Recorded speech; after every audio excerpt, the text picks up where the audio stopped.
one should fear me. I'm not afraid of the battle. The battle should fear me. The only time is now. Jump into the unknown. I won't give up till victory is mine. I'm coming for it. I'm coming for it.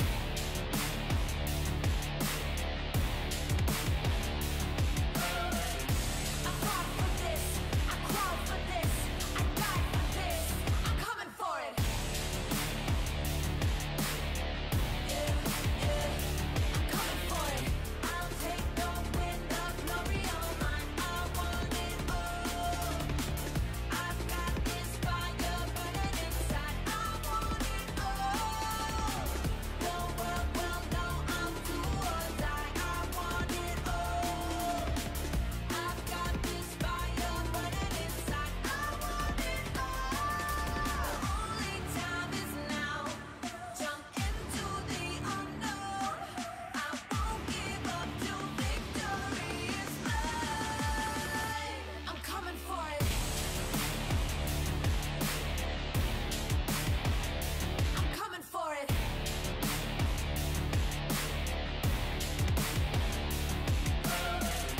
I fought for this. I crawled for this. I died for this. I'm coming for it. Yeah, yeah. I'm coming for it.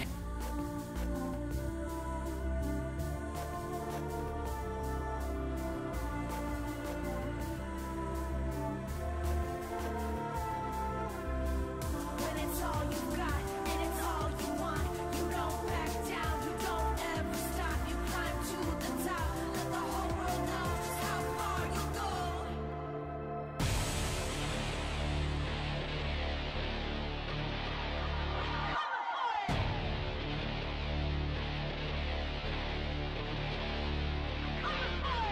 I fought for this, I crawled for this, I died for this. I'm coming for it. Yeah, yeah. I'm coming for it. I'm coming for it.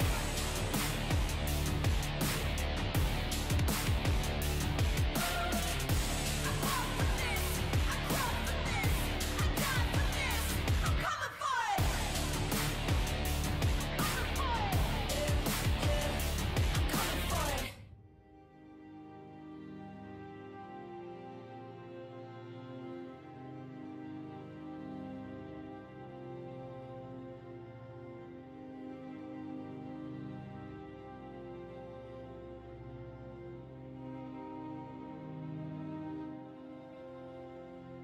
In my darkest hour, I can feel the power.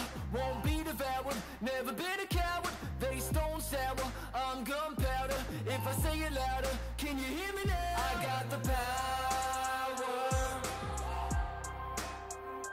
Counting down the hours till the whole world knows this is what it's like to be powerful.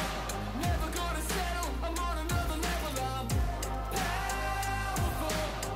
I'ma let 'em know I got the gold. I'm in control.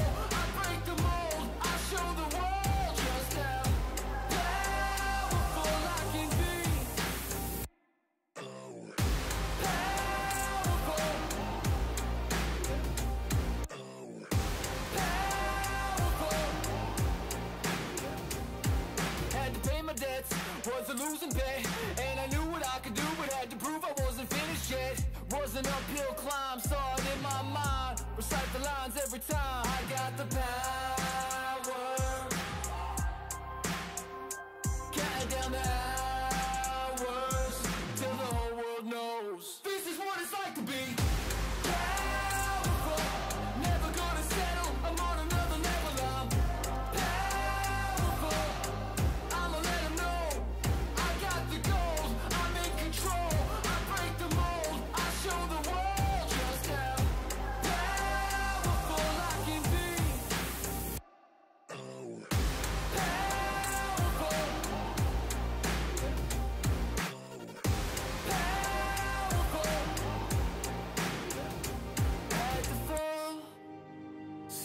could fly. Had to fail so I could rise. Had to break to feel alive. I'm alive, I'm alive, I'm alive.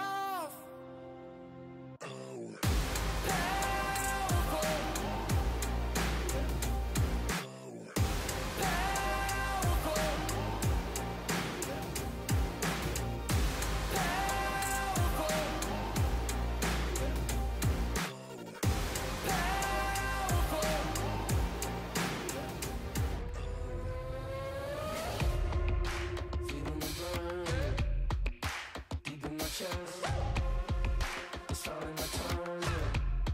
I'ma give it my best. So don't overthink it. Enough is enough. The moment is now, yeah.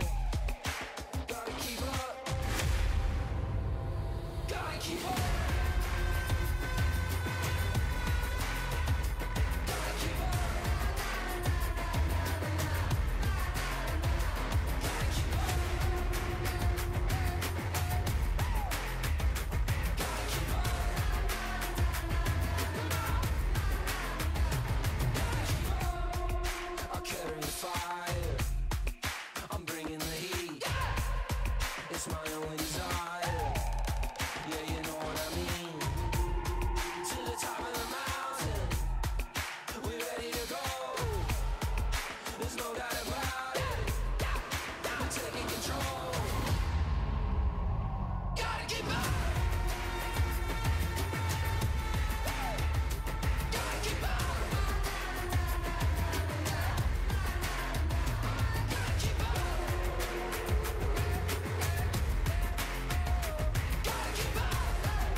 Work hard, work hard, work hard.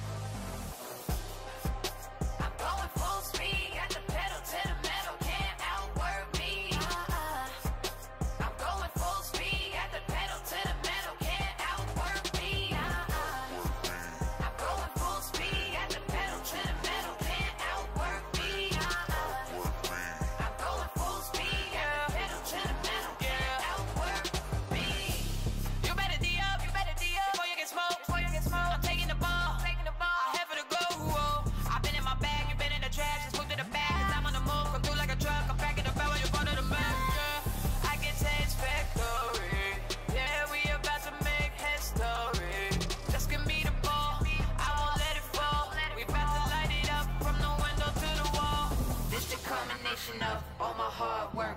Them hours in the gym, I'm about to go berserk. Count it down, clock is on tick. Tick, tick, tick, tick, tick, let's get it in. Ow!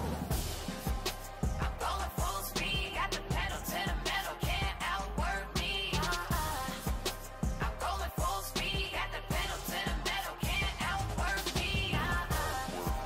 I'm going full speed, got the pedal to the metal, can't outwork me. I'm going full speed, got the pedal to the metal, can't outwork me. He's a beast, he's a monster, he's a force with the man. I scanned the room, forming up the plan. Fire in my eyes, got him stuck quicksand. I don't play to lose, I just play to win. It's that hard work, effort that I'm putting in. I don't play to lose, I just play to win. Sound like broken records against me, let them records spin. Yeah, I gotta give it 100%, nobody nobody go harder than me. Do it on purpose, I got the people depending on me. Mama mentality, got my game face on. Every time I step up on this court, you know that we won this time. I'm going full speed, I just pedal to the metal, can't outwork me. I'm going full speed, at the pedal to the metal, can't outwork me. I'm going full speed, at the pedal to the metal, can't outwork me. I'm going full speed, at the pedal to the metal, can't outwork me.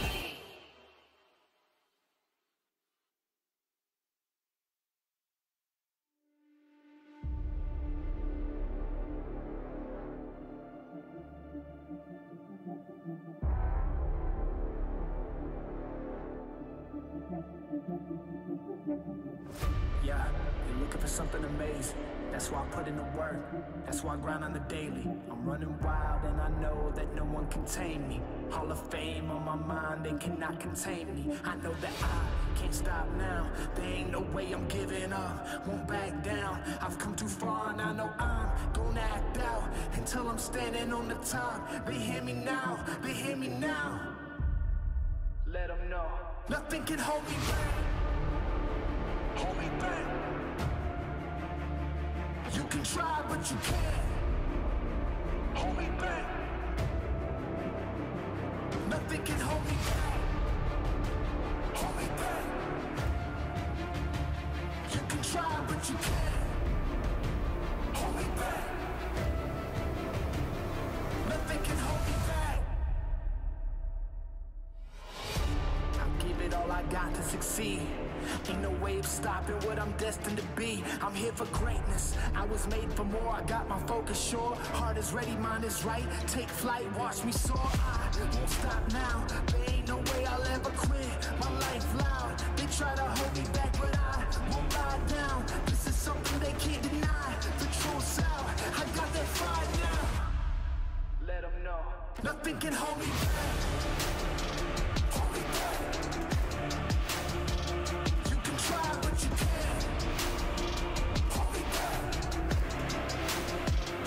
Nothing can hold me back.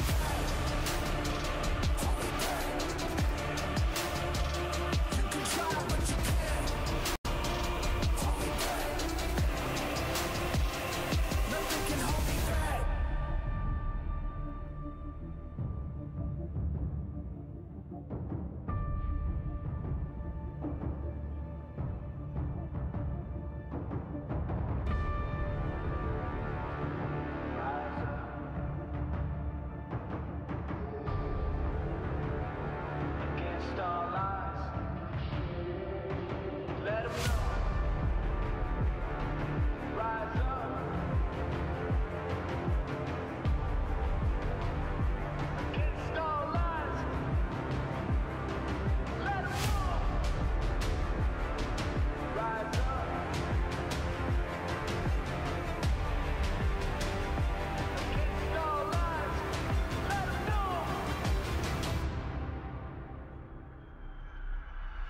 Nothing can hold me back. Hold me back. Hold me back. You can try, but you can't hold me back. Hey, hey. Nothing can hold me back. Hold me back. Hey, hey. You can try, but you can't hold me back. Hey, hey. Nothing can hold me back.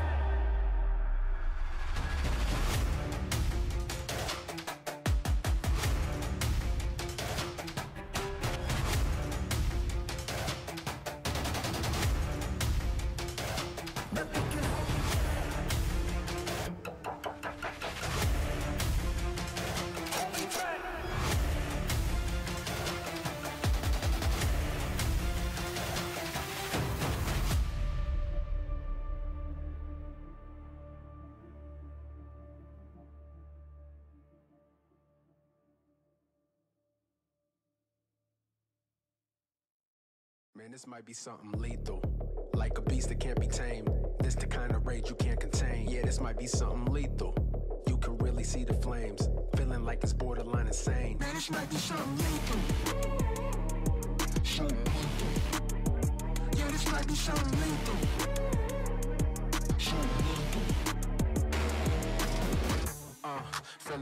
Feel it coming. The pressure start thumping, ain't no running.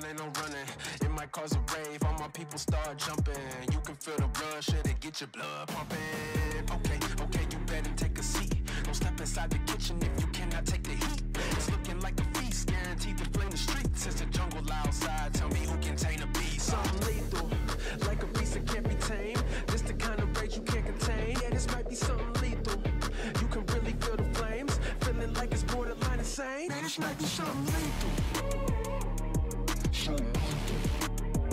Yeah, this might be something lethal. Welcome to the valley, it'll eat you alive. It'll hit you out of nowhere like a thief in the night. Ain't no way you can hide, it came seeking a fight. Push the pedal to the metal, better keep up the stride. Keep up the pace, this is a rage, we gon' light up this place. Please make some space, or move out the way. Come in with pressure, get smacks in the face. Something lethal, like a beast that can't be tamed. This the kind of rage you can't contain. Yeah, this might be something lethal. You can really feel the flames, feeling like it's borderline insane. Man, this might be something lethal. Yeah, this might be something lethal. Yeah, this might be something lethal. Yeah, this might be something lethal. Yeah, this might be something lethal.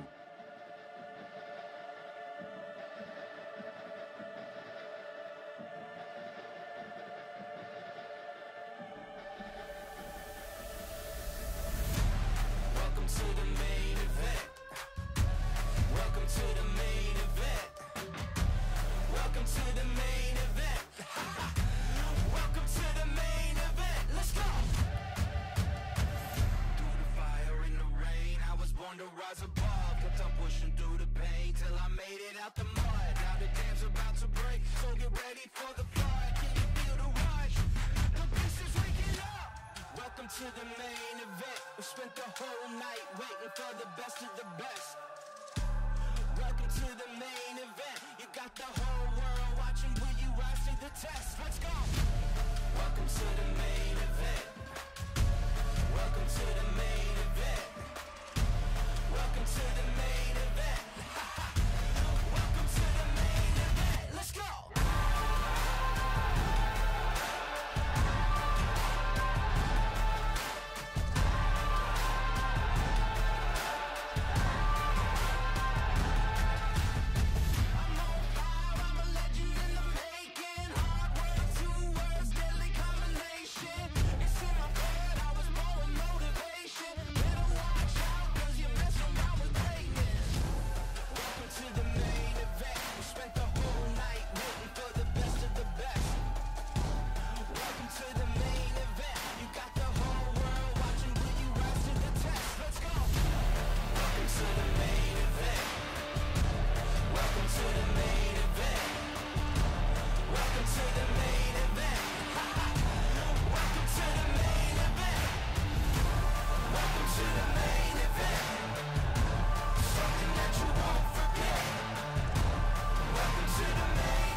earth shake, chaos around me, so many enemies.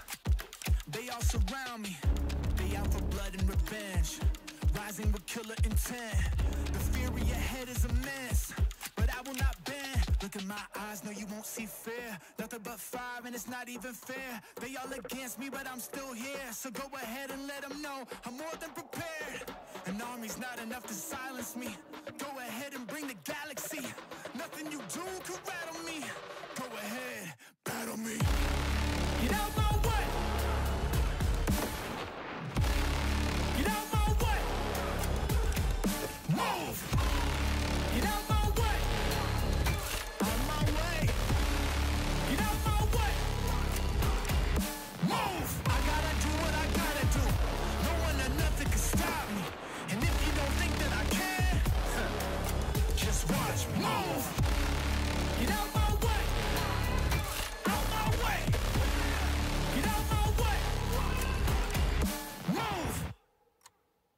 Yeah, vengeance in the trenches with my mindset on a mission. Ain't ready for what I'ma hit with. I'ma go get it, I'ma get this. And I told them I'ma end this, get a witness. You want the fire and I got that. Ain't nobody here gonna stop that. Got more than a 12-gauge kickback. I'm about to get that, no one gonna top that. I've been putting that work in. If you want the crown, you gotta earn it. Don't assume that silence means weakness. There's a monster that's lurking under the surface. They about to know. To doubt me, that's a tragedy. You end up just counting the casualties. Victory is my anatomy. Go ahead, battle me. Get out my way. Out my way. Get out my way. Move. Get out my way. Out my way. Get out my way. Move. I gotta do what I gotta do. No one or nothing can stop me. And if you don't think that I can, just watch me. Move. Get out my way. Out my way. Get out my way. Move.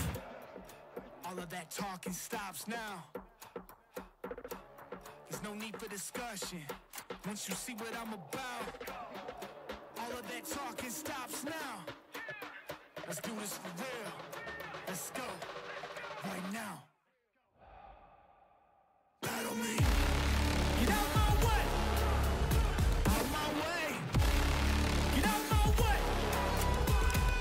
Move. Get out my way. Out my way. Get out my way. Move. I gotta do what I gotta do. No one or nothing can stop me. And if you don't think that I can, just watch me. Move. Get out my way. Out my way. Get out my way. Move.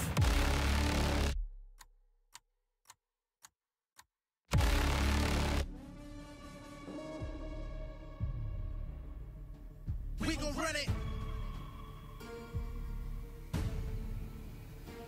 We gon' run it. Yeah.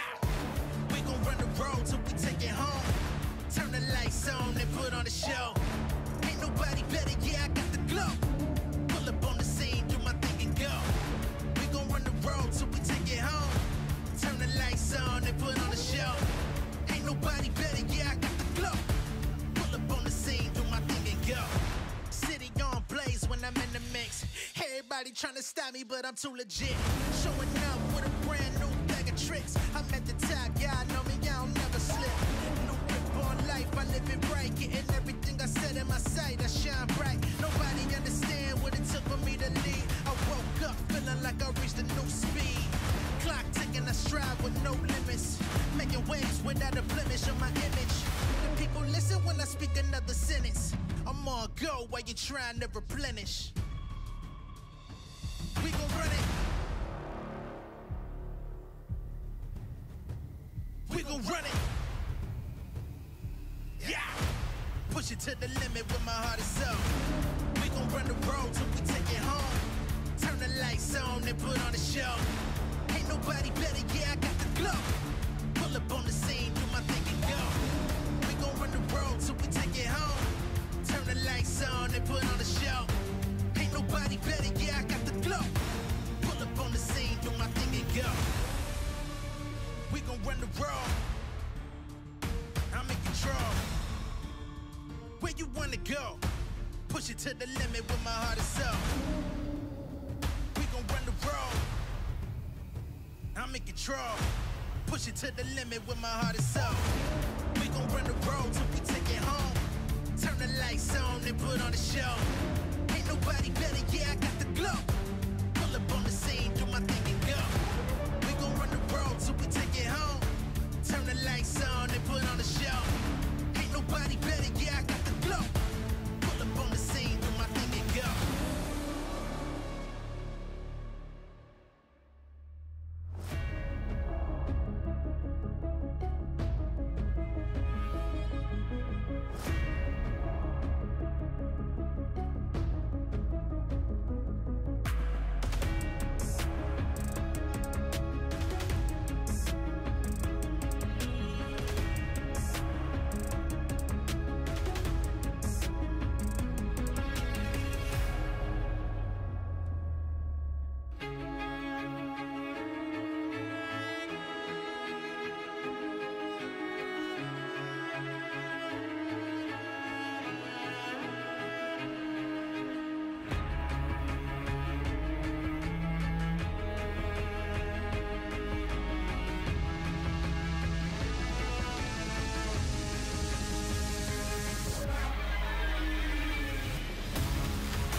should fear me. I'm not afraid of the battle. The battle should fear me. The only time is now. Jump into the unknown. I won't give up till victory is mine. I'm coming for it. I'm coming for it.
In my darkest hour, I can feel the power.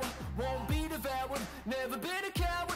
They stone sour, I'm gunpowder. If I say it louder, can you hear me now? I got the power.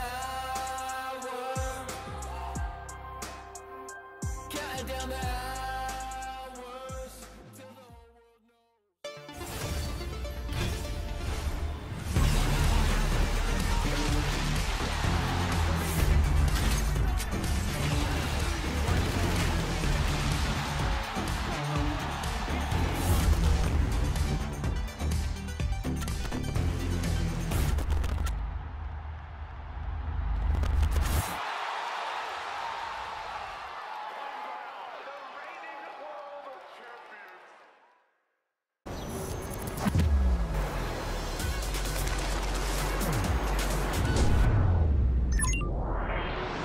Hunter in the dark.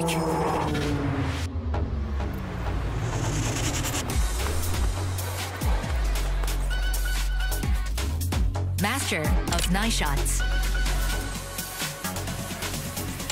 Oppo Find X8 series. Powerful camera, powerful AI. Alright guys, I just landed in China. Let's go.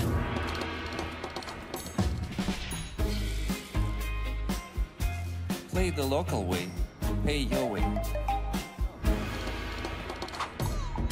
Have you ever seen the Great Wall at night? Play the local way, pay your way.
Do it again.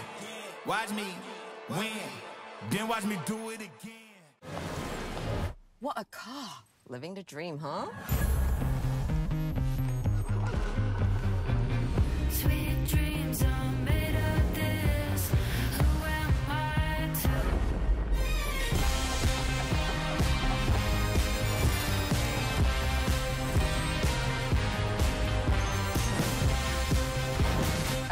Okay. I get it now. Sweet dreams are made of this.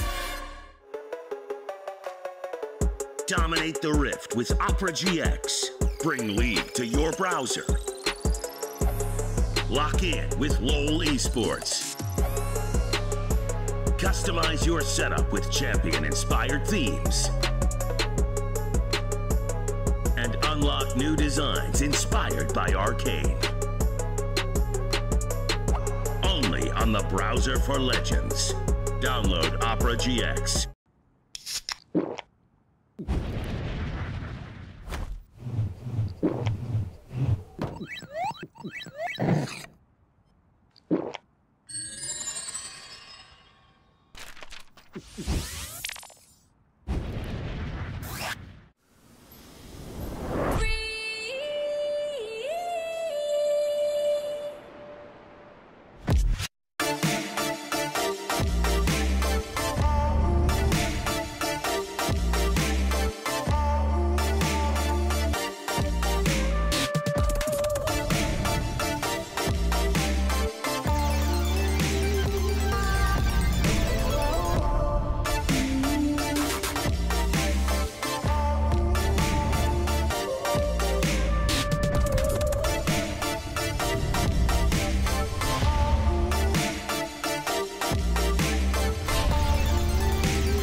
reflection of all my hard work.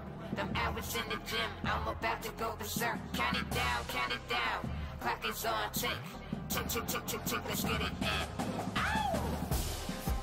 I'm going full speed, got the pedal to the metal, can't outwork me. I'm going full speed, got the pedal to the metal, can't outwork me. I'm going full speed, got the pedal to the metal, can't outwork me. I'm going full speed, got the pedal to the metal, can't outwork me. He's a beast, he's a monster, he's a force with the man. I scanned the room, forming up the plan. Fire in my eyes, got 'em stuck quicksand. I don't play to lose, I just play to win. It's that hard work, effort that I'm putting in. I don't play to lose, I just play to win. Sound like broken records against me, let them records spin. Yeah, I gotta get it 100%, nobody gon' harder than me. Do it on purpose, I got the people depending on me. Mama mentality, got my game face on. Every time I step up on this court, you know that we won this time.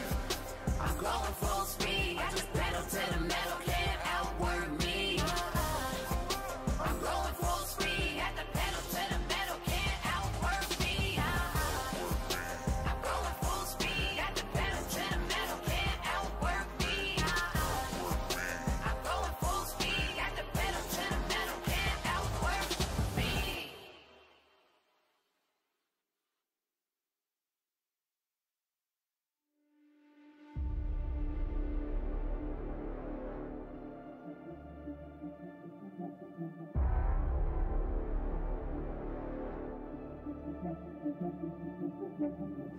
Yeah, you're looking for something amazing. That's why I put in the work. That's why I grind on the daily. I'm running wild and I know that no one can tame me. Hall of Fame on my mind, they cannot contain me. I know that I can't stop now. There ain't no way I'm giving up. Won't back down. I've come too far and I know I'm gonna act out until I'm standing on the top. They hear me now. They hear me now. Let them know. Nothing can hold me back. Hold me back. You can try, but you can't hold me back. Nothing can hold me back. Hold me back. You can try, but you can't hold me back. Nothing can hold me back. I'll give it all I got to succeed. Ain't no way of stopping what I'm destined to be. I'm here for greatness, I was made for more. I got my focus sure, heart is ready, mind is right. Take flight, watch me soar. I won't stop now, there ain't no way I'll ever quit. My life loud, they try to hold me back, but I won't lie down. This is something they can't deny. The truth's out, I got that fire now. Let them know. Nothing can hold me back. Hold me back. Try, but you can't hold me back. Nothing can hold me back. Hold me back. You can try, but you can't hold me back. Nothing can hold me back.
Something is coming. It's building, rising from within. It fuels the determination to battle against impossible odds. The fire within. Let me throw it down to the ground, make them turn around. I'ma look at you from the top, howling like a hound. It's not gonna happen, but in the back, huge! He's just too strong! It awakens here. Massive kill coming in! It awakens now. It was just cinema! Welcome to MSI.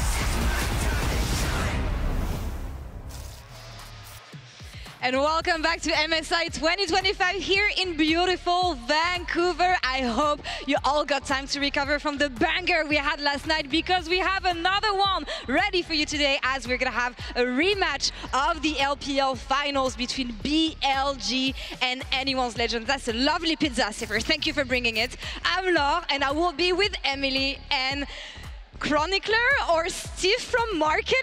I feel like we're giving a different energy today. How are you guys doing? Yeah, I don't know. You guys were very, very nicely dressed up. I'm just a guy in a suit. We're slaying and you slayed in another way. Well, I mean, you're giving me too much credit there, I think, Laure. But I think you guys look great. I'm very excited for today's matchup. Just like yesterday, I hope we are going the distance, even though between these two teams, obviously, recently, that's not the way it has gone. I have seen enough LPL versus LPL at an international to know that the expectations aren't always met. Yeah, yesterday we saw two teams that know each other really, really well, right? Like going back and forth. Today we're going to see two teams that know each other really well, and it might just be an all-out brawl. And one of them will go home, sadly, tonight, and the other one will advance. But who are they? Who are AL and BLG? As BLG is used to the international stage, Anyone's Legends is the first time the organization is appearing here at MSI, but we know the players quite well. Yeah, so AL is comprised of a lot of players that you may or may not know. If you've been following LPL for a really long time, you'll know Flandra. If you've been following Griffin or his LPL trajectory, you'll know Tarzan. Shanks was a huge up-and-coming mid laner that everyone was talking about in WE Academy in 2020. Hope has kind of been a staple AD carry in the LPL, however, has been replaced by other AD carries that his teams were like, these guys are kind of better. And then Kyle coming over from Live Sandbox. I think all of these players, the big thing about AL for me, the players themselves, I feel like every single one has a reason to have a chip on their shoulder and a reason to prove themselves. And for BLG, considering this roster had their breakout year in 2023 at MSI, where they found some huge upsets, even though they couldn't take down JDG, 104 international games in such a short amount of time. We have seen these players, especially since Knight came in, just make deep run after deep run. And I know that coming into the day, they're expected to be the underdog, and they have their flaws, but we'll see whether that holds true. And those flaws have been kind of apparent when these two teams have faced each other, right? I do want to go over a little bit of a telestrator to show you guys what I think is going to end up happening in this series. So here, the most important thing to note is that BLG have actually just ended up trying to get onto this Rift Herald. The big thing to note, Flandra in the bot lane is going to end up being super, super important. As we roll it through, we see that they've set up their side waves. Now BLG are going to turn and they're going to be like, okay, we can get a pick here, right? Solar Flare on to Kyle. Immediately Knight comes in. They get the pick. Great setup. This is going to be great. BLG are in a, you know what? They're vibing. They're super, super happy. Pause here. We see the flick about to go off on Tarzan, right? And this is where they're going to overextend, because look at the minimap, look at where Flandra is, and note, he is Scion. He can join with this ult, and that's exactly what's gonna happen here as they play through. And these kind of slight moves for just a little bit more from BLG, I thought were punished super, super well by Anyone's Legend in this series. As we see Flandra going in, that sets up this ult to come in from Hope. They get the kill into Elk as well. And we see a similar overextension in just a bit where BLG are going to decide, okay, we can drop the Herald here now. And Tarzan still has his ultimate, which is going to be the crucial thing. Shanks is already kind of preparing to rotate up on Ryze from the bot lane. That's also going to be huge as they send the Herald in. And these kind of collapse plays from AL, recognizing when they could go in on BLG as a unit, in addition to kind of just more general, stronger team synergy, especially between Kyle and Tarzan. So even though, you know, the hook doesn't end up working out on that because of Beishuan blocking it, then he immediately goes down, and there's Shanks, like I talked about. He's able to rune prison onto On, and then Hope is actually just going to end up flashing over the wall for this kill onto Elk. These are two collapses in kind of the play style of AL that I expect, and how they kind of capitalize on any time BLG misplaces. Chronicler, that's exactly why you have to be careful about a player like Tarzan here. A Crownless King now has his queen. And it's been such a long journey for this player, right? And obviously, domestically, the fact that he was finally able to win a title is such a big deal. But I think it's also important to remember that when you look at his performances, that quarterfinals back when he was on Griffin, that was already kind of a crazy performance for a team that had just promoted to the LCK. And I want to go to the Worlds 2023 one, because that was, I think, a bad series that had a way bigger impact than it should have, right? Especially given what we saw T1 do for the rest of that tournament. I think Tarzan was very heavily criticized for his role in that loss. But then you look at the fact that he comes back the next year and immediately drags another team to semifinals at Worlds. And now the last member of Griffin who finally got his title. So let's see what he does in the series later today. But focus on mid lane for now, because the LPL mid laners Shanks and Knight are the featured matchup presented by Mercedes-Benz. Today's featured matchup presented by Mercedes-Benz pits LPL mid laners against one another. Knight is the cream of the crop in the LPL. The 2023 MSI champion has been his gold standard self at this tournament, leading all mids in KDA and carrying BLG past FlyQuest in a 5-game thriller. But his first blood over to Knight! He solo kills Quad underneath the turret and he gets away! He will see a familiar foe on the other side of the rift. While AL Shanks is a newcomer to international play, he is very familiar with Knight. The two faced each other 14 times in the LPL this year, with Shanks holding an 8-6 overall record. The cherry on top, Shanks solo killed Knight multiple times en route to AL's first domestic title. Will Shanks end Knight's run again tonight, or will Knight get his revenge here at MSI?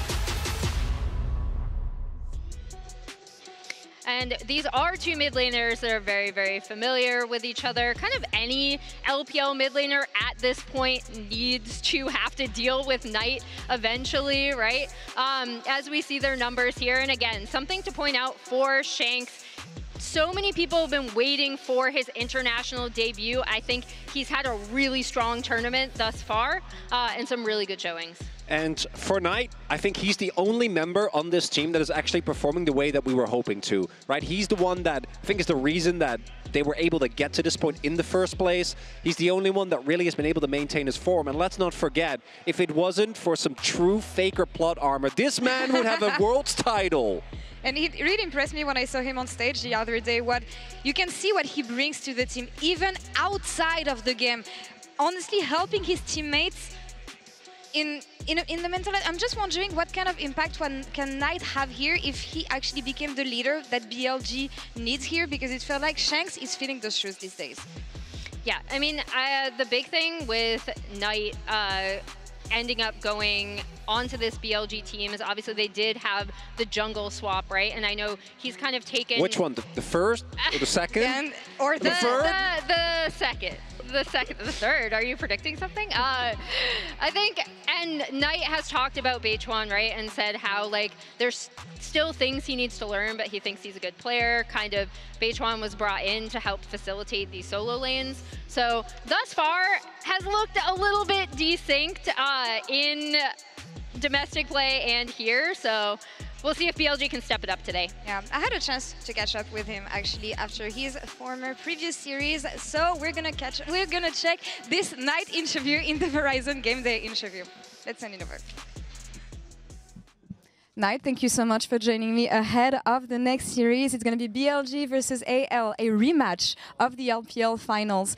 Now, talking to Bin, he was talking about his frustration so far about what you guys have been doing at the tournament. Is there anything that you will have to be careful about against AL?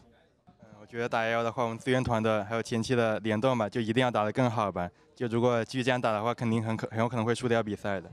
How do you reflect on what has been difficult for BLG so far? Because you've been to so many internationals, making it to finals so often. 我觉得因为今年我们也是竞赛人员更换嘛，然后磨合时间也没特别久吧，而且也是北传第一次打世界赛，就我们的磨合时间肯定是没之前多的。而且第一次打世界赛，就我们可能其他人就每个人的配合都没那么好吧，所以就可能就打得没之前有统治力。 And focusing on the next matchup against Shanks, specifically in the mid lane, from the LPL finals that you played against each other into the player that he became here at MSI, how do you reflect on his improvements? 我觉得现在香阿斯可能和 LPL 相比的话，他非常自信吧，就因为也是赢下了很多比赛，就感觉他打得越来越自信了吧，就个人实力还是非常强的。Looking forward to seeing you against each other. 谢谢 Thank you so much. And it's really that confidence that we've seen from Shanks here. But is that going to be enough for a roster that is used to the international stage? Yeah, as we Look see, at him. So Bin has a lot of history with MSI. He's made every single MSI final thus far that he has qualified with, right? And I think Knight joining this BLG team was kind of mid his LPL title run, right? And he was the big difference maker that turned what had been kind of an underdog powerhouse into the powerhouse that was a tournament favorite at last year's Worlds. And it's important to remember that coming into 2023, BLG was considered the worst team out of the LCK and LPL teams. Coming in, right, the expectations for Gen G and T1 were way higher. Obviously, JDG ended up being as favored, also the tournament winner. But we shouldn't forget how big of an impact they had back then. And I really do think that just because that Worlds lost last year, a lot of the hype around this roster is gone. But we shouldn't forget, these players are still able to turn it on. I mean, it can always be an upset, especially when it comes to an LPL versus LPL matchup and the time they had to rep. But I want to check what the fans think here at Mastercard.gg on X. They are counting the match for AL, though, with 76.3% of the votes. Of course, for now, the fans' track record is 64% correct. You can vote every day at Mastercard.gg on X to lock in your predictions, too. That's some beautiful cosplays. I love the fan signs that we've seen here so far at MSI. Good. They've been so good. What do you think about this game, though? What are we calling here? I think it's going to look, I'm with the fans. I think it's going to look a lot like the LPL final, a lot like that Telestrator I did earlier, right? Where AL's map movements should be better. As a team, they just look so much more well coordinated. So I'm expecting it to be similar. I am going AL 3-1. Same. What is well, you know, I'm not turning around yet because to me, all right, I have been part to so many of these LPL matchups. I was there when Weibo, out of seemingly nowhere, turned into a crazy team at the World's 2023 semis, right? And I think, given what we've seen, the expectations are too obvious. This feels like we are walking right into a trap, okay? I've seen this exact thing happen so many times. That's okay. I don't mind getting booed because I do think that given the tenacity that BLG have shown, as long as they can slightly sync up with Beitron, that is their one weak point. Obviously, he's been having a bad performance, but if he pulls it together, I think this roster is going to look completely different. And Bin, I don't think he's missing this MSI finals. I mean, this MSI has been all about Game 5s here. So can they make it happen today? Once again, only one LPL team can advance to face off against T1 tomorrow. It is time to send it to the final best of 5 between these two teams. It's going to be BLG versus anyone's Legends.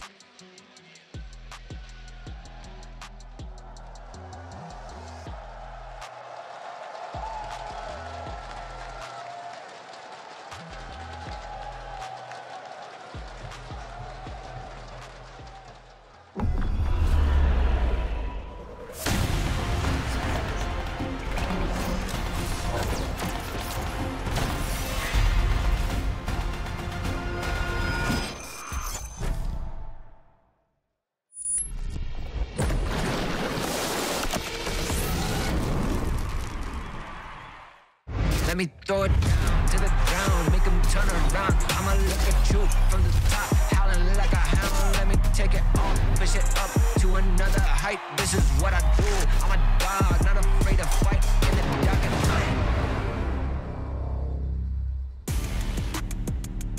light. And here we go into the Final Four of MSI, the LPL Finals rematch between Anyone's Legend and BLG. I'm Medic, I'm honored to be joined by Azael and ready to kick this one off. I'm excited to witness this rematch. AL have gotten the better of BLG throughout spring, and I wonder what they've got prepared today. We got some words of wisdom from Knight. They have to control their aggression in the early game. They need time with their setups, and I wonder what approach they're gonna have in the draft and what their plan will be, because things like TF, how high on the ban list is that going to be? Things like the Pantheon, the Varus, something that we've seen often banned from both these sides, and the Pantheon ban on the side of BLG expected, the Gwen ban coming through from AL. A little bit of a surprise, but clearly targeting Bin on the top side. Yeah, absolutely. Has been really high priority. To me, champions like Taliyah as well have really been shining. I think Taliyah, Ryze, very high prio. Both these champions are these kind of global, semi-global style champions, allow you to attack side lanes, but they are also ones that work really well in the 5v5s, which I think is keeping them at the top of people's priority list. And alongside that, a support that works really well in the 5v5s is Nico. Both these players incredibly experienced on the champ. An 80% win rate on one side of the Rift, a 92% win rate on the other side of the Rift. Wouldn't be surprised if we see that prioed early. With the Rumble banned away, BLG have to make some difficult choices now, because a lot of mid-priority picks are available. The Taliyah that you were just talking about, Azael, naturally rises in priority. Remember, things like the Azir, something we don't often see from Knight, also has to be a big point of priority potentially for AL, but maybe they forego it. Things like the Annie, also really important in the draft. I feel like it has to be first pick Taliyah. If that's up, it's almost a guarantee. So now we have to find the response. Is it going to be Ryze? Is it going to be Azir? You know, those seem kind of like the answers that I would be looking towards. Grab one of those higher priority junglers to pair alongside it, and then go from there. I think Ryze is a really good denial pick as well. Shanks has a 91% win rate on it this year. Instead, it is going to be the Azir alongside Trundle, which does push Sion further down in priority. Exactly. I really like Trundle here because it is a good pairing. It is that AD jungler, but also it is denying some of these blind picks by nature of how effective it is. Like you say, the Sion, the Orin, some of the best blind picks available right now are going to be taken away. Things like Rumble and Gwen, also pretty solid blind picks. Those are gone. I am so not a fan of the Yorick blind. I do think it is very easy to punish, but it has been very popular in the LPL, so we'll see if they are going to lock it in. The thing that surprises me is that BLG foregoing something like an Annie Wukong, which would very much stay true to their style, and instead prioritizing the Azir for Knight. I'm excited to see how he performs on the champion alongside Beishuan on this Trundle, and with the Yorick locked in for Flandre, world class, one of the best Yorick players in the world. But to pick it blind, as you've already highlighted, a lot of risks associated with that. And on the other side of the Rift, you have Bin, who has always been willing to pick good counters. Looking back to when he was in his rookie year on Suning, things like the Fiora, the Aurelia would come out when he had good counter picks. Aurelia here would really slap for Bin. I mean, it would be really crazy if he went for it. I also think there are some very good answers, like just going towards the Sion, like just going towards the Cho'Gath. I think these are great answers to the Yorick. You can go towards something like the Aatrox, but I don't think it's nearly as strong of an answer. Bin, obviously, on the Jax is ultimate comfort. Hasn't been playing it a ton this year, but I don't think we're going to get it. I think we are just kind of waiting for that later pick. Nico, you had already touched on, is so high priority, not only because it has the explosive engage, but because it has an incredibly dominant lane phase. You can play for the 2v2. We, of course, do see that it is Jhin locked in for Hope here, but you can get a strong long-range AD pairing here with Elk, play that poke style in the 2v2, and almost always we see the Nico coming out with early prio. I mean, I will say, these were not what I was expecting in terms of the priorities for the first picks. The fact that we've just foregone the top lane response from BLG, the not looking in the jungle on the side of AL, things like Xin Zhao and Wukong both still available, neither of them going to be banned away. Instead, the support pool is going to be targeted. Rel and Nautilus removed from the pool alongside the Karma increases the value of this Nico, and now Kyle really going to be tested in what else he has in store to try and match up into the Nico. If you are looking at a support from the LPL who can match up into difficult matchups, it's Kyle, best support in the league in a lot of people's estimations. I think his MSI has been a little bit more downplayed than he could have been, but the expectation is here in a series that is basically home turf, he should be able to really shine. Absolutely, and he doesn't have, you know, all that experience on the international stage here, but it is, we're waiting for Kyle and Tarzan. We're waiting for those picks here for AL, and they were kind of the shining stars here, I think, on AL in the LPL. This jungle support duo have been absolutely stellar for them. Considering the Corki here, I do think it is a really strong 2v2 if they want to go that way, and I like it quite a lot as an answer here. It's going to be very difficult, I think, for Kyle to grab a support that is going to really give them the advantage, so they may just have to kind of seed the 2v2, play the map, and look elsewhere, because clearly you already have a strong tendency to go towards that Yorick. You want to play towards it, try to prioritize grubs, enable him in that side lane with the Taliyah. And I think all of their picks are probably going to be lending towards that. Bard would make a lot of sense if that's the style that you want to play here. You can really get it on the map, work well with whatever jungle does get locked in here for Tarzan. And I think that Bin is going to have a difficult job up here. Curious as to how AL is going to round things out. They could do with a little bit more engage. I mean, yeah, they could just go for the Xin. I mean, Beishwan locking in the Trundle. He was very much expecting this to be the matchup, but Taliyah Xin is just such an incredibly potent mid-jungle combo. I mean, again, they have a decent amount of poke on the side of AL with both Jhin and the Taliyah at your disposal. It means you can just chip away at the HP. Wanting to go for a little bit more team fight power and engage, the Wukong can pair nicely up with the Bard. Cheeky hover of the Camille. I wonder if that's the direction they're going to go. You did contemplate some carries that could be used by Bin. Camille, I think, is a good matchup into Yorick. I do think you can play things like Fiora as well. Aurelia is incredible. If you want to go tank, you can look towards Shogath because Sion is banned away. Jax, I think, is fine, but you can be poked down a lot easier than some of these other matchups. You know, Yorick, yes, of course, you do still have some auto attack damage coming through, but it has been going towards the tried and true here. He is insanely comfortable on this pick. You absolutely can outscale the Yorick, but I do worry about the early stages. Vondra very comfortable on this Yorick, and I do think it can be a pretty good early matchup there for the Yorick, just constantly poking and prodding away at his Jax. And if he gets put behind, Jax's really can struggle. It was only last year that we were saying on the caster desk, this was a champion you couldn't give Bin. Yeah. So coming into this tournament, the fact that this is going to be his first game at MSI, you already mentioned it, Azale. He's been moving away from this Jax pick, but when we think about Bin, when we think about his recent history, Camille and Jax were the two champions that many around the world were afraid to give him just because of how talented he was on the pick. And that's why it has been a bit of a strange thing to watch him in the LPL this split, where it's spamming Rumble, it's spamming Yorick, and it's not really been what we have kind of expected to see from this guy. And to be frank, he hasn't been as dominant as we expect from him either in the LPL. So we'll see if we can get some shades of Gigabin from ages past in Game 1. BLG have been a shadow of their former selves. They're not the team you expect to make back-to-back finals internationally. They're not the team you expect to push T1 to 5 games. But with the addition of Beishwan, with the changing of coaching staff in the middle of the split, things have started to go towards a more rosy direction. The question for BLG is, can they overcome the hurdle that has been AL for them throughout the entirety of playoffs? Anyone legend on the other side of the rift in their first international tournament, the first international tournament for Shanks, for Kyle. There was a lot of hope in this roster, but trepidation as well.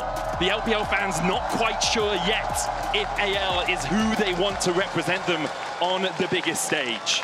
Bin's going to path down to bot as he just looks. Oh, it's not Bin, it's on. On path down to bot, and that's a much more expected. Down to bot too, wow. Wow, great. They're just all over the map in the early game, aren't they, Azale, as we jump into Game 1. The nemesis of casters everywhere, Nico. I will say, I didn't realize this before the game, but in the global power rankings, both these teams on exactly the same amount of points, sitting in 4th place. It's not often we actually see teams that are that tied on those power rankings. Obviously, all algorithm-based, so doesn't always account for every minutiae of League of Legends. Oh, they actually double warded there, so a little bit of an accident. AL not communicating who's actually going to drop the ward, and it is, of course, spotted by Beishwan. And now Bin going to be able to be a little bit annoying here as Flandra is trying to walk the long way back towards top lane, but Bin is still just kind of zoning him off. Through the playoffs as well, both these teams meeting up 2 times. BLG taking AL to 5 games on their first attempt. And the second attempt didn't go so well for them. We saw Tarzan cracking out the Z in Game 4, managing to pick up the win. I think for BLG, they'll be hoping this isn't the start of a trend. 3-2, 3-1, 3-0.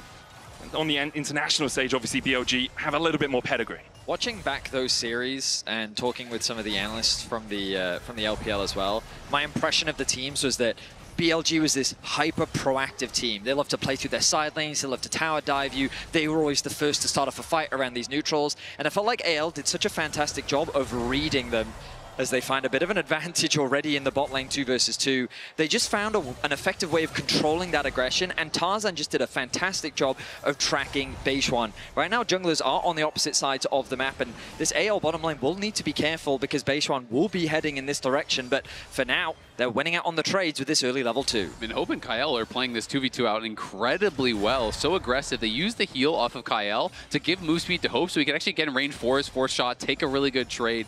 You know, multiple times was able to get the big trade in onto Elk, who has already used his potion. Both potions are gone from On as well. Keep your eyes on Beishuan in the fog of war. He's skipping those bot side camps and he's looking to make his presence known on the bot side already, but Hope and Kyle, they're showing that respect. They saw him.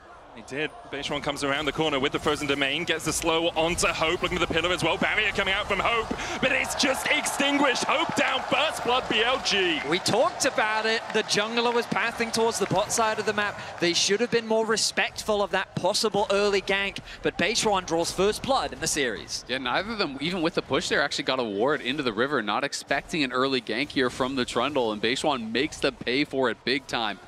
The fact that it goes over to Elk as well is really going to hurt. The lone blessing is that Elk did at least spend his flash to get that kill, so there might be an opportunity for Tarzan to try to even the score here a little bit later on. Yeah, Hope holding onto that summon to make sure that he knew he was dead. There was no real reason flashing away, especially with the pillar down in front of him.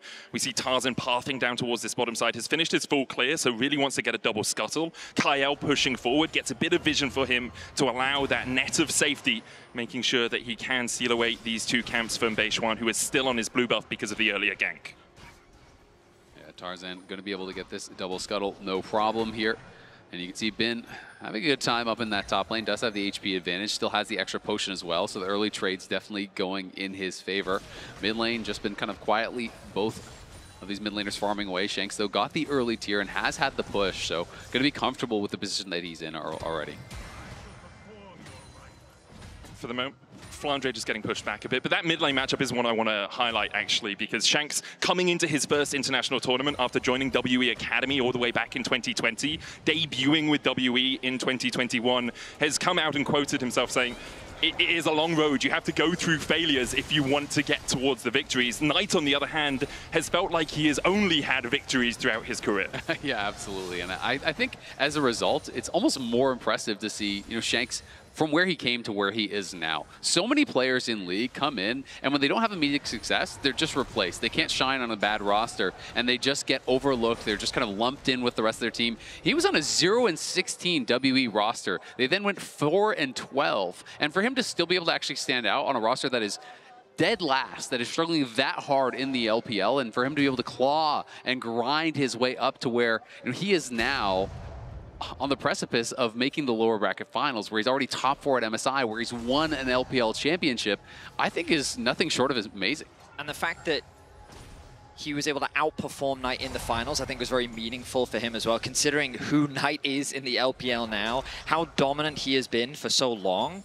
I think is a real testament to the mid lane talent that we continue to see come out of the LPL in recent years. And honestly, I think Shanks has been stellar at MSI. I felt that he actually outperformed Chovy in their best of 5. I feel like he is actually the best performing mid laner at the tournament thus far. So to me, he really has been standing out. And that's not always the case when someone finally gets their big break, when they finally make it to MSI. Sometimes players do struggle under those bright lights. It's a different environment than you're used to, but Shanks has been able to become acclimated right away and hit the ground running. And that's no disrespect to Knight as well, because he's had a phenomenal tournament himself. He's been a large part of why BLG is even in this position, and so many games we've seen him have those standout miracle plays. Even in their loss to T1, his Ahri did so much work to make that game much closer than it should have been. So it's a matchup that we're super excited for. Knight on this is here that we don't typically see him on. One of the champions that people often say he can't play. Is this Azir? So eyes are on this mid lane matchup. Right now there is a 2-goal difference between the 2 mid laners.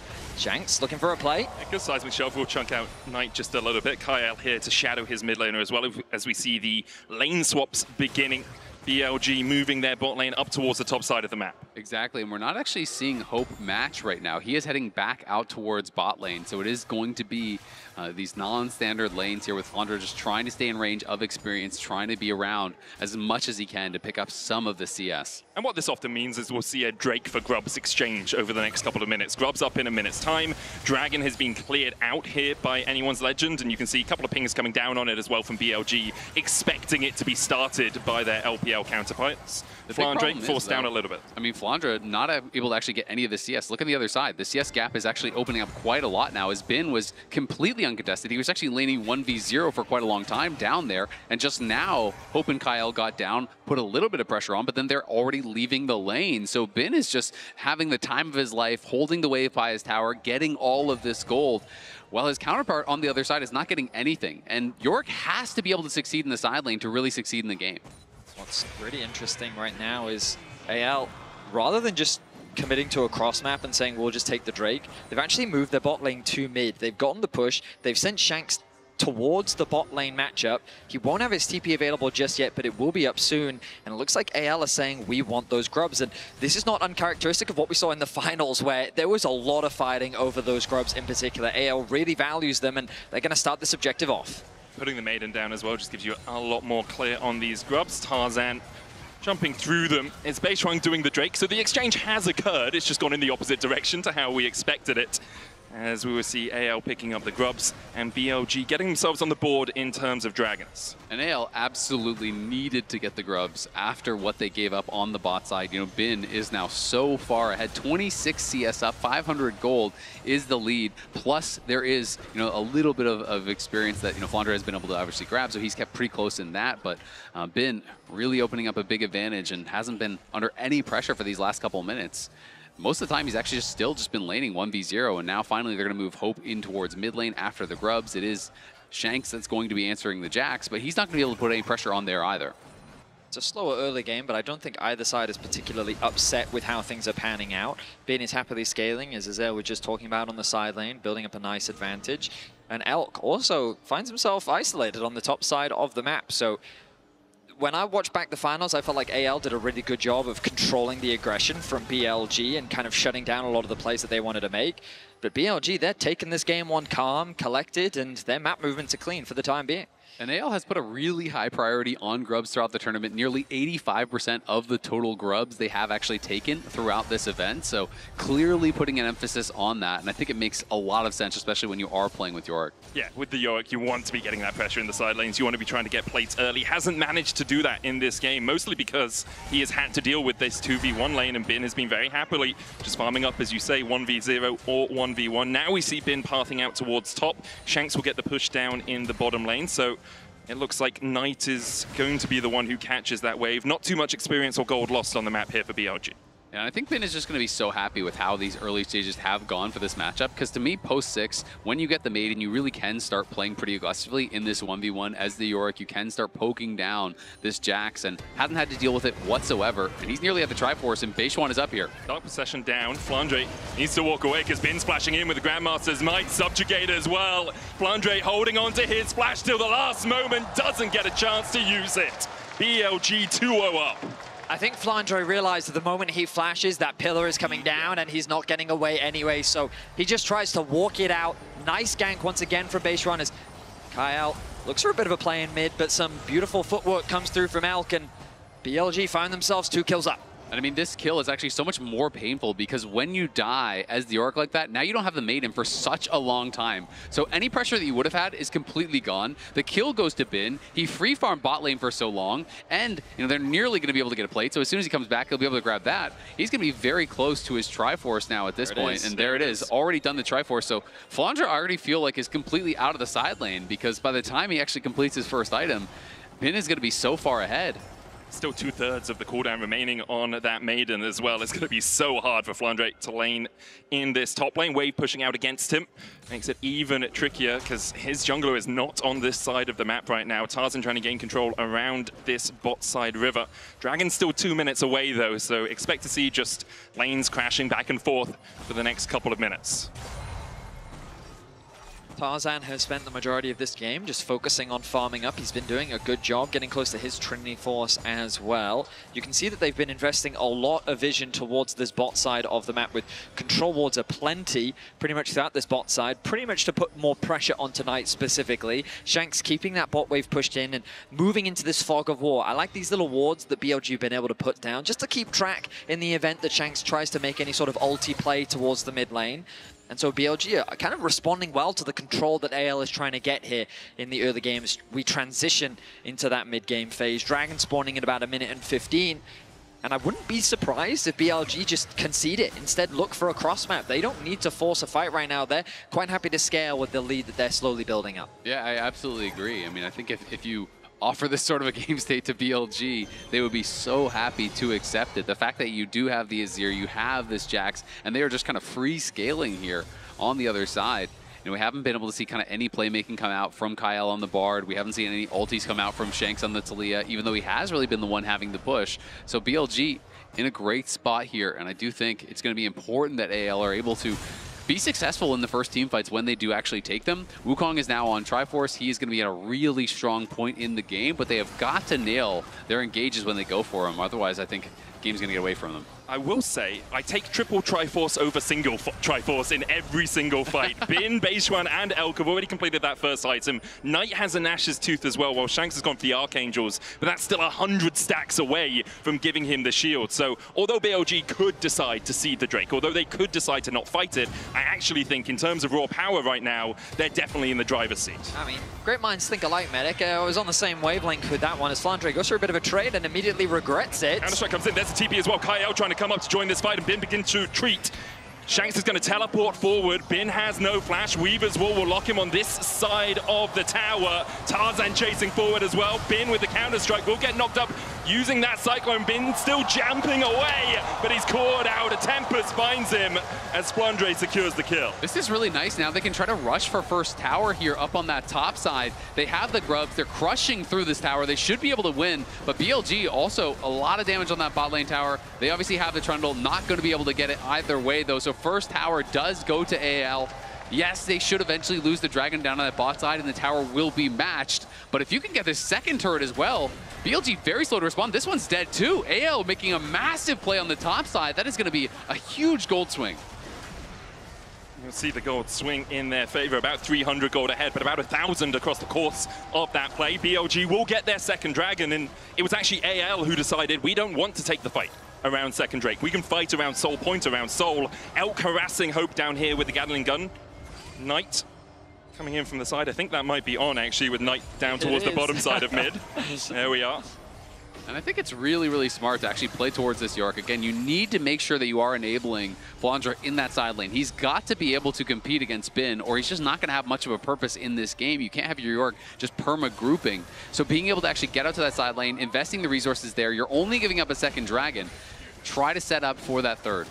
I also just like that exactly what Medic was saying. You press tab, you look at those items, you're like, ugh, that is 3 Trinity Forces. I really don't want to go for that, and instead we'll just look for the cross up, and they found an effective one, but BLG, they won't slow down. Realizing that they feel stronger right now, they're going to start off the Herald. AL is in a position to contest. Shanks doesn't have the ultimate, and there's not real any way for them to get good positioning on this fight. But again, look at bot. Flandre is already working on that tower. Bin's going to have to TP down.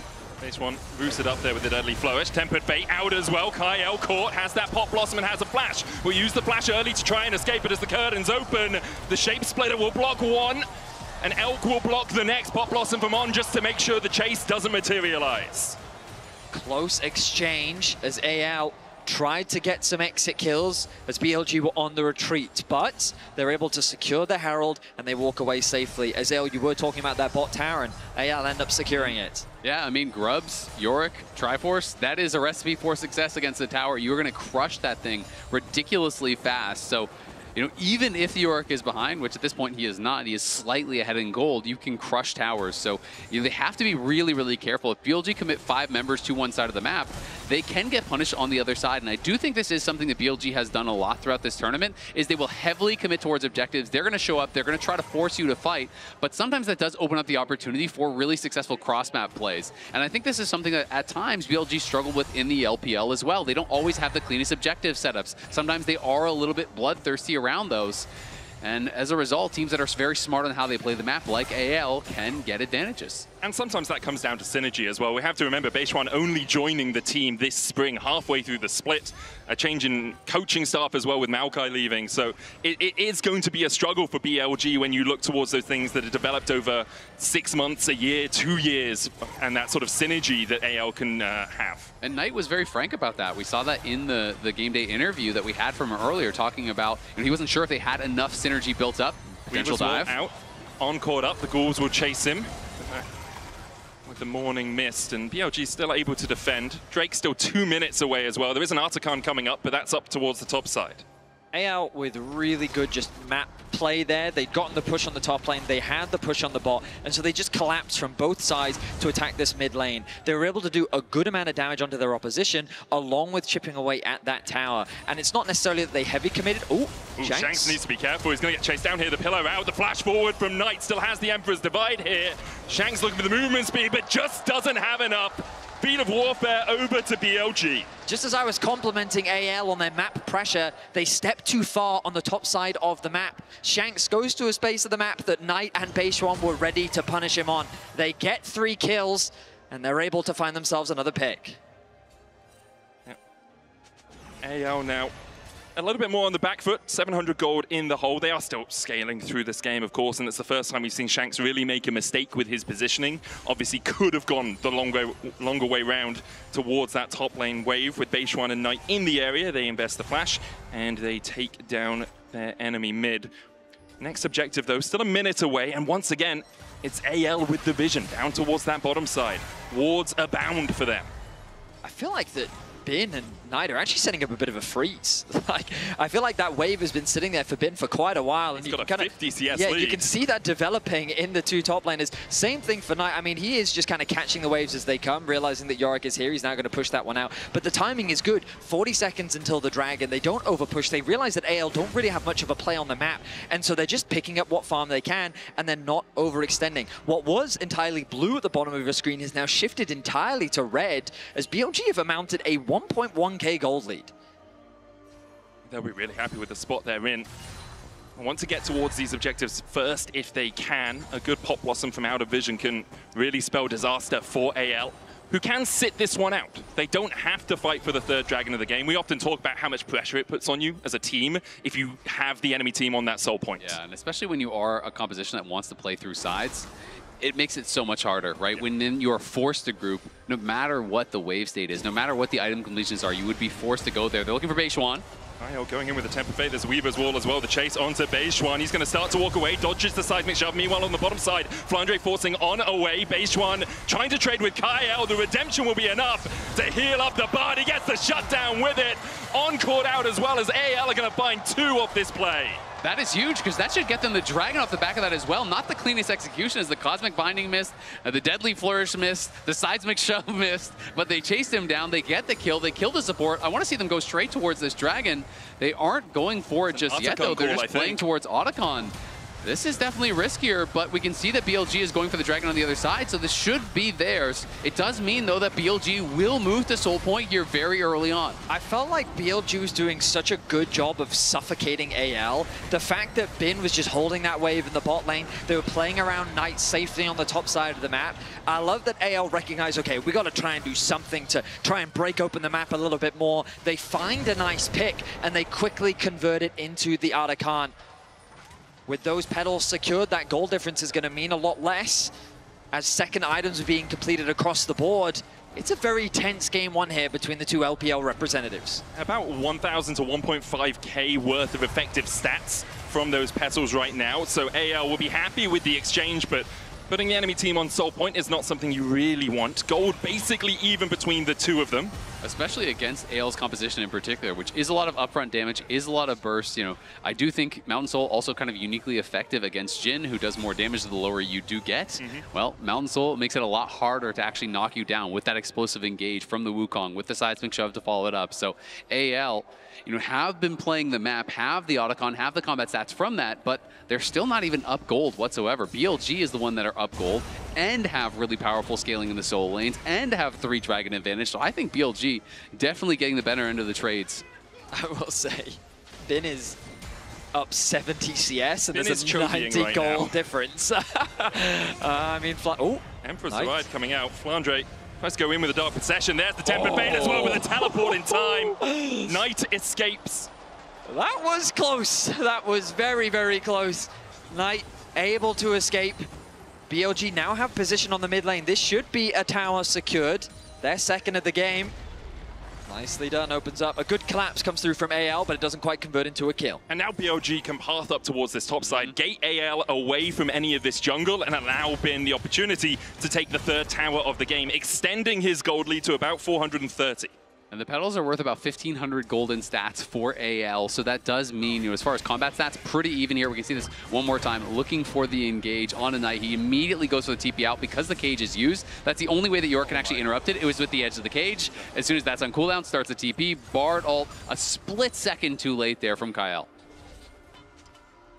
And that's Bard ultimate, about 1/3 of the way from coming back off cooldown.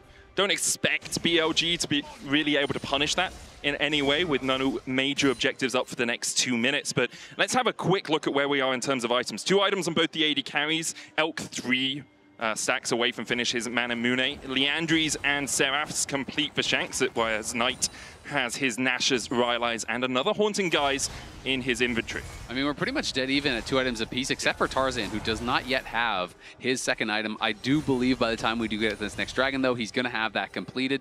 So it should be pretty much a dead even fight as far as the combat stats are concerned between these 2 teams, and it feels like this is a game that is going to be decided at this next dragon. If AL are able to deny it, the game goes on. If BLG do take it, it feels like they really get a stranglehold.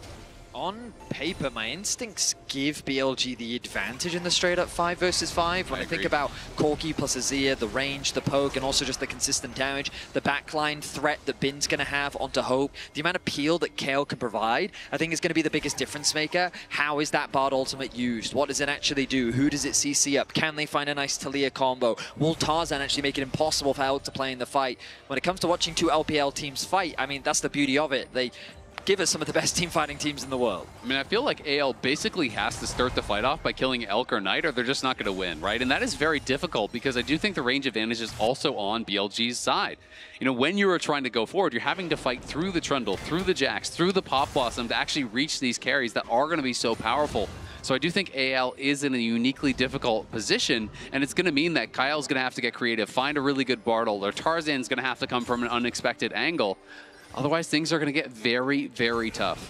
Just to note, like, we've been talking a lot about Bin's farm, but he is close to the Flame Horizon. I'm curious as to whether or not he'll be able to get it in this game, as the Dragon spawns in about 50 seconds. Big completion there for Bin. Does now have the Seekers that he just actually purchased. So yes, he's not on that 3rd item, but Seekers is in. Another Mask coming through, another Zeal coming through. So the gold lead is at least showing itself in some partial completions there that are pretty impactful. We have really only been talking about Bin and how well he's been CSing in that isolated top lane matchup, but look at Knight, look at Elk, both of them going at well over 10 CS a minute as well, whereas on the other side, Hope is about there, Shanks is 30 CS down, Flandre is 60 CS down. 3 Chovies on one team, apparently, here for BLG, as they've been doing a really good job of being in the right position on the map, making sure they get that farm, denying it from the enemy teams as well. And to me, a lot of it was just about the early lane assignments. I think the AL really kind of mismanaged that. Flandre was completely starved on the top side.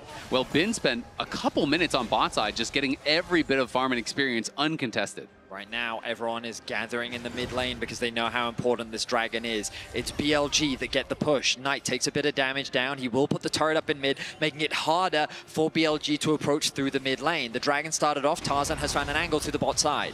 BLG are losing waves to that bot lane tower, but they won't really mind about that right now. Tarzan looking for the flank position. BLG don't have great vision around here. Only on the top side of the river, really, they have eyes, whereas Kyle stepping forward, putting a control ward in. Shanks still looking for the flank. Bin trying to mark anyone that comes around the back of the blue buff. On with a good route. There's the counter-strike follow-up. And Kyle has to pop the heal. Tempered Fate's going to land onto a couple. But the Drake's still very healthy. Seismic shove only onto one, but it's on and he's off. As AL begin to turn the fight in their favor. They're still looking for this dragon. The curtain's open. This Jhin wants an encore. Cyclone doesn't hold them in range. A counter-strike out by Bin as BLG retreats. Whoa, that was a very tense fight.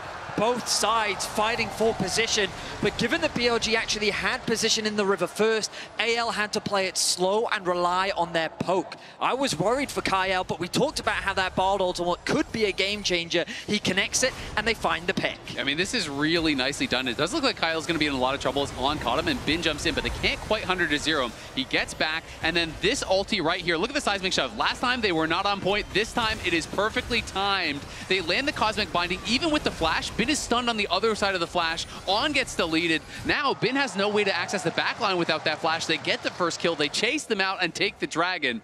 Really well executed there from Kyle and Shanks. The seismic shove, perfect. And catching out On as well, who has the Pop Blossom, who has the Hextech Rocket Belt, who has the Flash. That's when you can really funnel forward and try and take the fight, because it is Kyle who will be jumping, it's On who will be jumping on towards that backline. Still, though, for BLG, they're on Soul Point. It's a mountain up in 4 minutes time. They still have a gold lead of about 1,000, but as we said, the petals kind of even that out for AL. Third items on their way here for Anyone's Legend, as although the game hasn't had too many kills, it's been incredibly back and forth between these two teams from the LPL. Yeah, we kind of return to a farm state right now. Of course, the Baron, ooh, ultimate used by Kyle, forces the Rocket Belt out from On. But yeah, right now it's mainly just, again, the contest for position. With so many of the towers gone, AO would love to secure this mid tower, but it's a very difficult siege against Azir and the Corki. So instead, they're going to set up for some vision around Baron as they look for a reset. And it has been really interesting because clearly Flandre not that confident to actually push in for that 1v1 against Bin. Bin has been able to scale through the early levels, has this big farm advantage. That has kept him in the gold lead despite some of the kills in the towers going the way of the Yorick. So it hasn't really been much about the side lanes. It is kind of one of these weird situations where if you can't get prio side lanes as the Yorick, you just have to group, you have to fight, you have to find ways to be able to be effective in a difficult situation. One of the things I think AL did quite well in the previous fight was making sure Bin can't find a flank. And historically, whenever I think of Bin on Jax, his flanks have always been one of the most terrifying elements of him on this champion. The way he finds creative ways to gain access onto the backline, creating chaos in the midst of the fight and just ruining that coordination is something that I think AL is respecting and doing their best to play around. But they're going to have to keep doing that because, as we talked about earlier, BLG in the straight up front to back, we still do give them the edge with their composition. Yeah, and you can see looking onto Kyle, doesn't have the flash, doesn't have the heal, and he is done for. Elk gets the kill, the curtain's open. As Hope tries to avenge his fallen support, will land the shots on, but he's tanky enough to survive through them, has that Warden's Mail complete. They got the TP off of Flandre and Knight there, so Bin is going to have TP advantage. Yes, Shanks could potentially match him, but Beishuan getting aggressive here. Gets to dodge away from the Deadly Flush and avoids the seismic shove. AO still have a bit of vision around this pit, but that's now cleared out by Beishuan. Knight's going to start up the Baron. Anyone's Legend. Don't have vision yet, but Tarzan and Hope are on their way. Their prying eyes will spy the fact that BLG have started the Baron. Flandre jumped on by Knight, though. The Emperor's Divide will knock him back, but meanwhile, on the top side of the fight, the Cyclone comes out. Beishuan has to flash out of the back of the pit as Elk tries to put some more damage down. Flandre dead, BLG find another, Kyle's back alive. Yeah, Beishuan barely gets out, had almost no HP. You could hardly see the health bar there, but he does survive. They kill off Flandre. And Kyle is back, so they are able to stave off the Baron attempt here from BLG, but they do still come up with that additional kill. It does cost Knight his flash, but they got the flash off of both Flandre and Tarzan, so kind of Summoners just being traded back and forth. It was a tense night on two fronts where Knight fight on two fronts. I'm sure he was tense as well, Benny. As AL find a really nice engage onto BLG while they're not collectively attacking the Baron. The fact that they could kind of split BLG up looked very favorable for AL, even though they were at a numbers disadvantage. But then once BLG was able to disengage from the Baron fight and then provide protection for Knight, you could see how quickly the fight turned in their favor. The big thing for AL, though, is there aren't flashes available on BLG anymore. Only Elk has his up. I think Bins is going to be off cooldown before we have a fight around the Dragon. But if they can land a good Tempered Fate, the follow-up is absolutely absurd from this team. They have so much long-range lockdown. They have the Curtain Core, they have the Weaver's Wall as well to split out the fight. BLG need to be cautious about how they navigate this next fight. They absolutely do, but it's not the easiest champions to actually land that on. Even the Trundle, you can drop the Frozen Domain. You know, for the additional move speed, you have the Dead Man's Plate. You have obviously the ability to dash on the Corki and on the Azir and on the Jax and even the Rocket Belt here for On. So there's a lot of tools they have to dodge it out. Pressure big on Kyle. On dodging away from the Tempered Fate there. AL once again pathing down towards the bottom side, trying to get some purchase in this river. Bin looking for the flank. He'll jump into the pit. On separated, but gets on the right side of the Weaver's Wall as BLG start up the Dragon. On doesn't have the flash, but that Pot Blossom can be deadly. AL trying to gain some purchase in the river here. BLG holding them at bay. There's a pillar. On still looking for that flank. Kyle now marking him as BLG will take the 4v4. Kyle on up towards the top side, but there's the Pot Blossom. The mountain secured by Tarzan, and he'll get a kill off the back of it as well. BLG separated. The dive in from Knight, knocked back with the seismic shove. Shanks will fall. Beishuan almost follows. The curtains open. Hope wants an encore. He lands one onto Bin. Beishuan will die up towards the top side. Bin dashes away. Knight trying to open up, but he just doesn't have the damage. Rooted with a deadly flourish and taken out by anyone's legend. Massive fight there for AL. Tarzan gets the smite, critically denying the Mountain Soul in what was such a close fight here. We look at how things started out. Bin is looking for access onto the backline, while Kyle is doing his best to keep On from getting the engage off Tarzan with a beautiful smite steal. We're back to live. TP'd in. He's looking for more of a fight, but the ghouls will keep him at bay alongside the Dark Possession.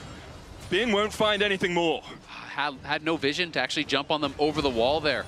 The main takeaway from that last fight was how AL just, again, controlled the flanks. We talked earlier about how they were cautious of Bin finding that flank. This time around, it was making sure that On couldn't get it. But even when he did, the follow-up from BLG, they just couldn't quite close that gap. The amount of zone control that AL was able to provide meant that their fight was ultimately...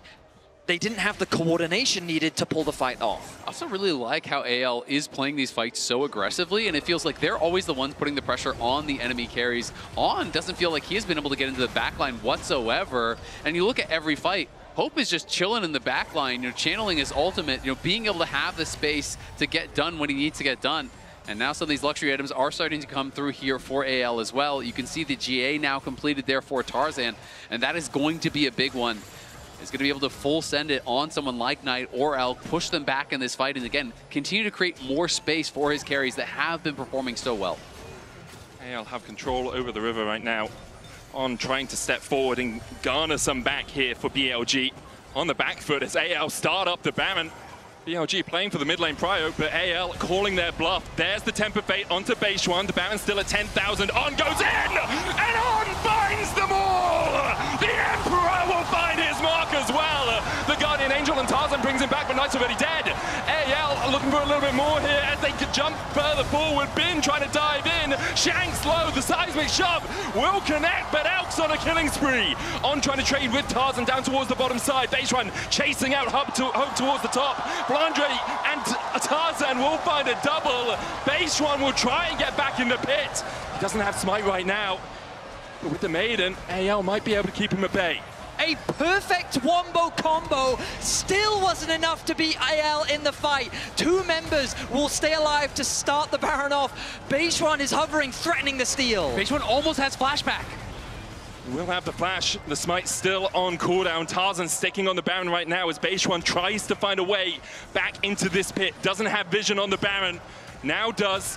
Loses it again. He's dodging back and forth. 3,000 on the Baron. Beishuan kept at bay by Flandre, but has the flash. He jumps in. Looking for the chop, but it's Tarzan once again who wins the smite fight.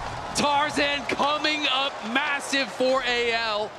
And though the engage looked so good from On, the follow-up was way too slow. Most of the carries couldn't really get there. Knight had to commit everything just to get in range for this follow-up. So let's watch this one more time. Look at where Elk is. Look at where the rest of the team is. Look at those three. Yes, the engage looks great, but where's the team? They're behind the wall. They can't get there and get the damage done during the CC. So though it looks beautiful, The follow-up isn't there from Bin. Beishuan can't get there, Elk can't get there, and AL wins anyway. Another Tempered Fate finds its mark. Elk the target though for AL as they chase him down. On with a Pop Blossom, only finds a single root, and that's 2 more to anyone's legend. Pick after pick, AL with the Baron are sieging through these towers. They're collecting the standing gold. A root connects on the Knight. Flashes away from the seismic shot. The Ghouls will chase him from that morning mist. And now BLG are wondering, how do we defend 35 seconds before Elk is back on the Rift?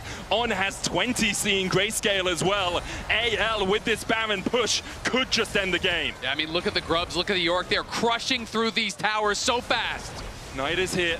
Emperor's Divide available. The Dark Possessions try and keep him away. Bin trying to trade back in, but he just can't find a way into that backline. The Counter-Strike used only defensively as the first Nexus Tower falls. On his way, he's a minion. He'll get the root down. Tarzan dives in with the Cyclone. Bin trying to get on the backline as well with the Counter-Strike, but Bin is gone. Flandre sends him to the Shadow Isles. Knight jumps onto the backline. Shanks still surviving alongside Hope, and Knight is down. Elk is up, but he's the only one for his team right now as he tries to defend his Nexus, and AL won't give him a moment to breathe. Say the last rites for BLG. Flandre puts a shovel in his head and claims game 1. A deathless game for Tarzan, with some immaculate steals, denying the soul from BLG, some crazy team fighting, and then rounding it out with some fantastic picks. AL cement a solid victory to start off this series. And it seems like maybe more of the same from the LPL playoffs as AL are able to claim the win. We're going to head over to the analyst desk to break down that game 1. That was absolutely amazing from AL. I don't know what you guys think about this game, because it felt close, but really not at the same time. This feels like 2 LPL teams in international, and we kind of set it up how LPL teams, when they face each other at internationals, things can go a little haywire. I'm not going to say I agreed with all of the decisions that Anyone's Legend made in this game. However, that Baron fight was insane. Yeah, I don't think I agree with the decisions that BLG made either. No, there's a lot of layers to this. For me, the fact that this fight, a literal 5-man ulti followed by this swoop doesn't work due to the healing, due to the lack of follow-up, the wall stalling for just that critical second, is mind-boggling to me. I think we also need to be realistic. This was one good smite from Beishuan away from Seoul going over to BLG. Yeah. This fight might have looked completely different, but it's the team fighting from AL that I think here we see they're just on another level. And in particular, Yorick is not always the champion that you want coming in to your team fight. Typically, you want to park him in a side lane. We actually saw Bin catching a lot of those early side lane waves. Flandre is the only Yorick that I would trust in a team fight, and this still comes down to the wire. And we saw that during the CFO game as well. You don't want to send this guy in the sideline. You want to keep him in the team fight, tossing goals at people. And when I look at whatever BLG did in the early game, because for me, they had the map control. They were stacking drakes. They were making all the right decision. It was never enough.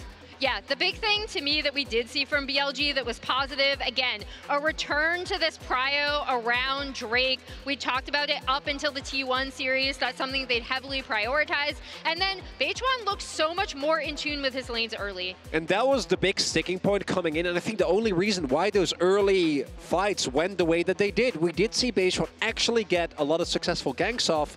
But then the troubles that have plagued BLG, that lack of cohesion in fights, I think we very clearly did see it as we got to the actual 5v5s. Step by step, get the jungler on the same page with the rest of the team. Now get the team synced up together, because we saw during these fights that AL was able to make the best, especially because of the compositions they had. I'm thinking about Kael here. I'm thinking about that 4th Dragon play, about the way he was able to contest that, about the way he was able to play Bard at his limit because thanks to the reliable 6-core network, every second counts, and he demonstrates what it looks like when you take Bard to the limit. Yeah, basically the Taliyah wall comes through, Bin tries to jump on him, he actually ends up flashing out, healing, then gets the Bard ult off to get on to On, and that does give so much more space for AL to set up. This actually was so crucial too because BLG had that early Drake stacking. That Jhin Bard 1-2 when it comes to absorbing blows, and then your enemies will never be able to get away, right? The Jhin ultimate means that you're always going to be at a really big deficit when you try to disengage. And if Kyle plays that a little bit worse, he ends up dying, they lose that fight. That's soul. So that play, absolutely pivotal. And I do want to point out the Yorick damage here. because again, this Yorick coming in to team fights, Flandra, we've talked about him playing this pick. I actually do want to point out the gold between him and Bin in this game because early on, it did look like Bin was soaking up a lot of that side lane pressure that you kind of want the Yorick to have. However, Flandra Yorick comes out ahead again. And Flandra Yorick, we're not going to see that champion again. Thanks for BLG for the rest of this series. But for now, anyone's legend opens up the score. They take game 1. Let's see if BLG can fight back right after this.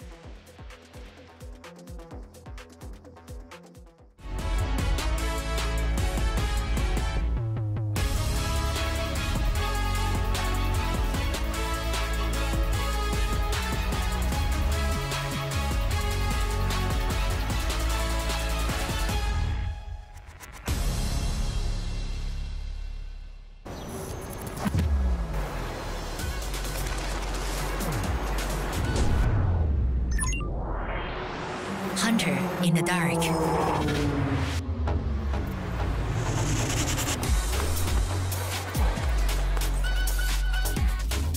Master of 9 shots. Oppo Find XX series. Powerful camera, powerful AI.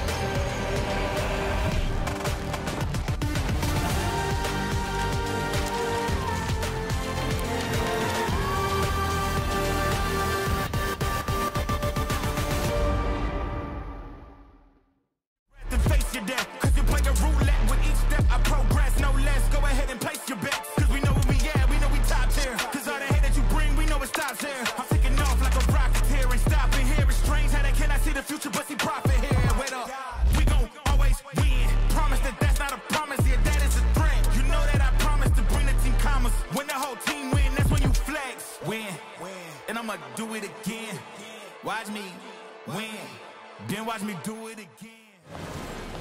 What a car. Living the dream, huh? Sweet dreams are made of this. Who am I to?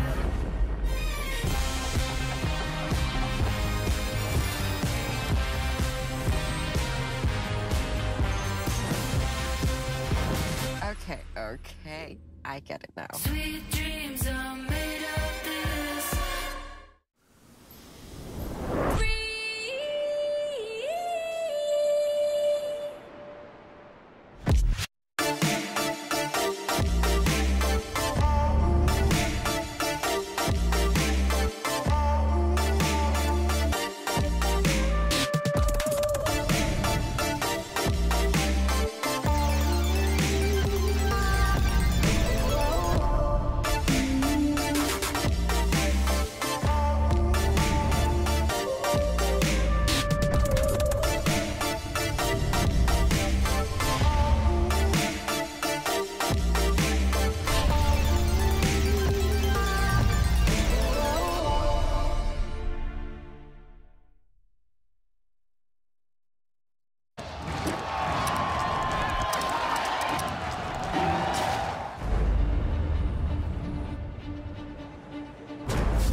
can try, but you can't hold me back. Nothing can hold me back. Hold me back. You can try, but you can't hold me back. Nothing can hold me back. I'll give it all I got to succeed. Ain't no way of stopping what I'm destined to be. I'm here for greatness. I was made for more. I got my focus sure. Heart is ready, mind is right. Take flight, watch me soar. I won't stop now. There ain't no way I'll ever quit. My life loud. They try to hold me back, but I won't bow down. This is something they can't deny. The truth's out. I got that fire now. Let them know. Nothing can hold me back. Hold me back. Try, but you can't hold me back. Nothing can hold me back. Hold me back. You can try, but you can't hold me back. Nothing can hold me back.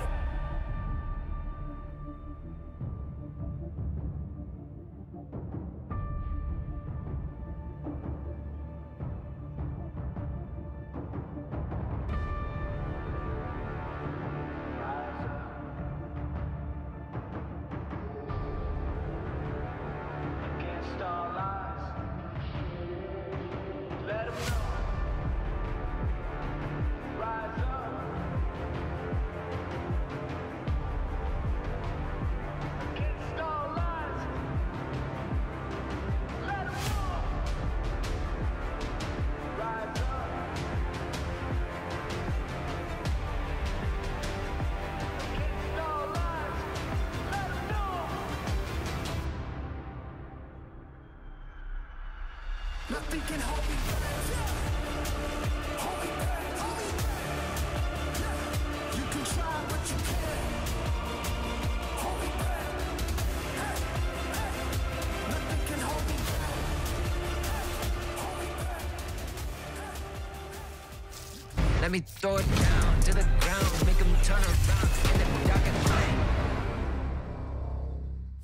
Bin trying to get on the back line as well with the counter-strike, but Bin is gone. Blandre sends into the Shadow Isles. Knight jumps onto the back line. Shanks still surviving alongside Hope, and Knight is down. Elk is up, but he's the only one for his team right now as he tries to defend his Nexus, and AL won't give him a moment to breathe. Say the last rites for BLG. Blandre puts a shovel in his head and claims game one. And we're back and ready for game two here. Good one, Betty.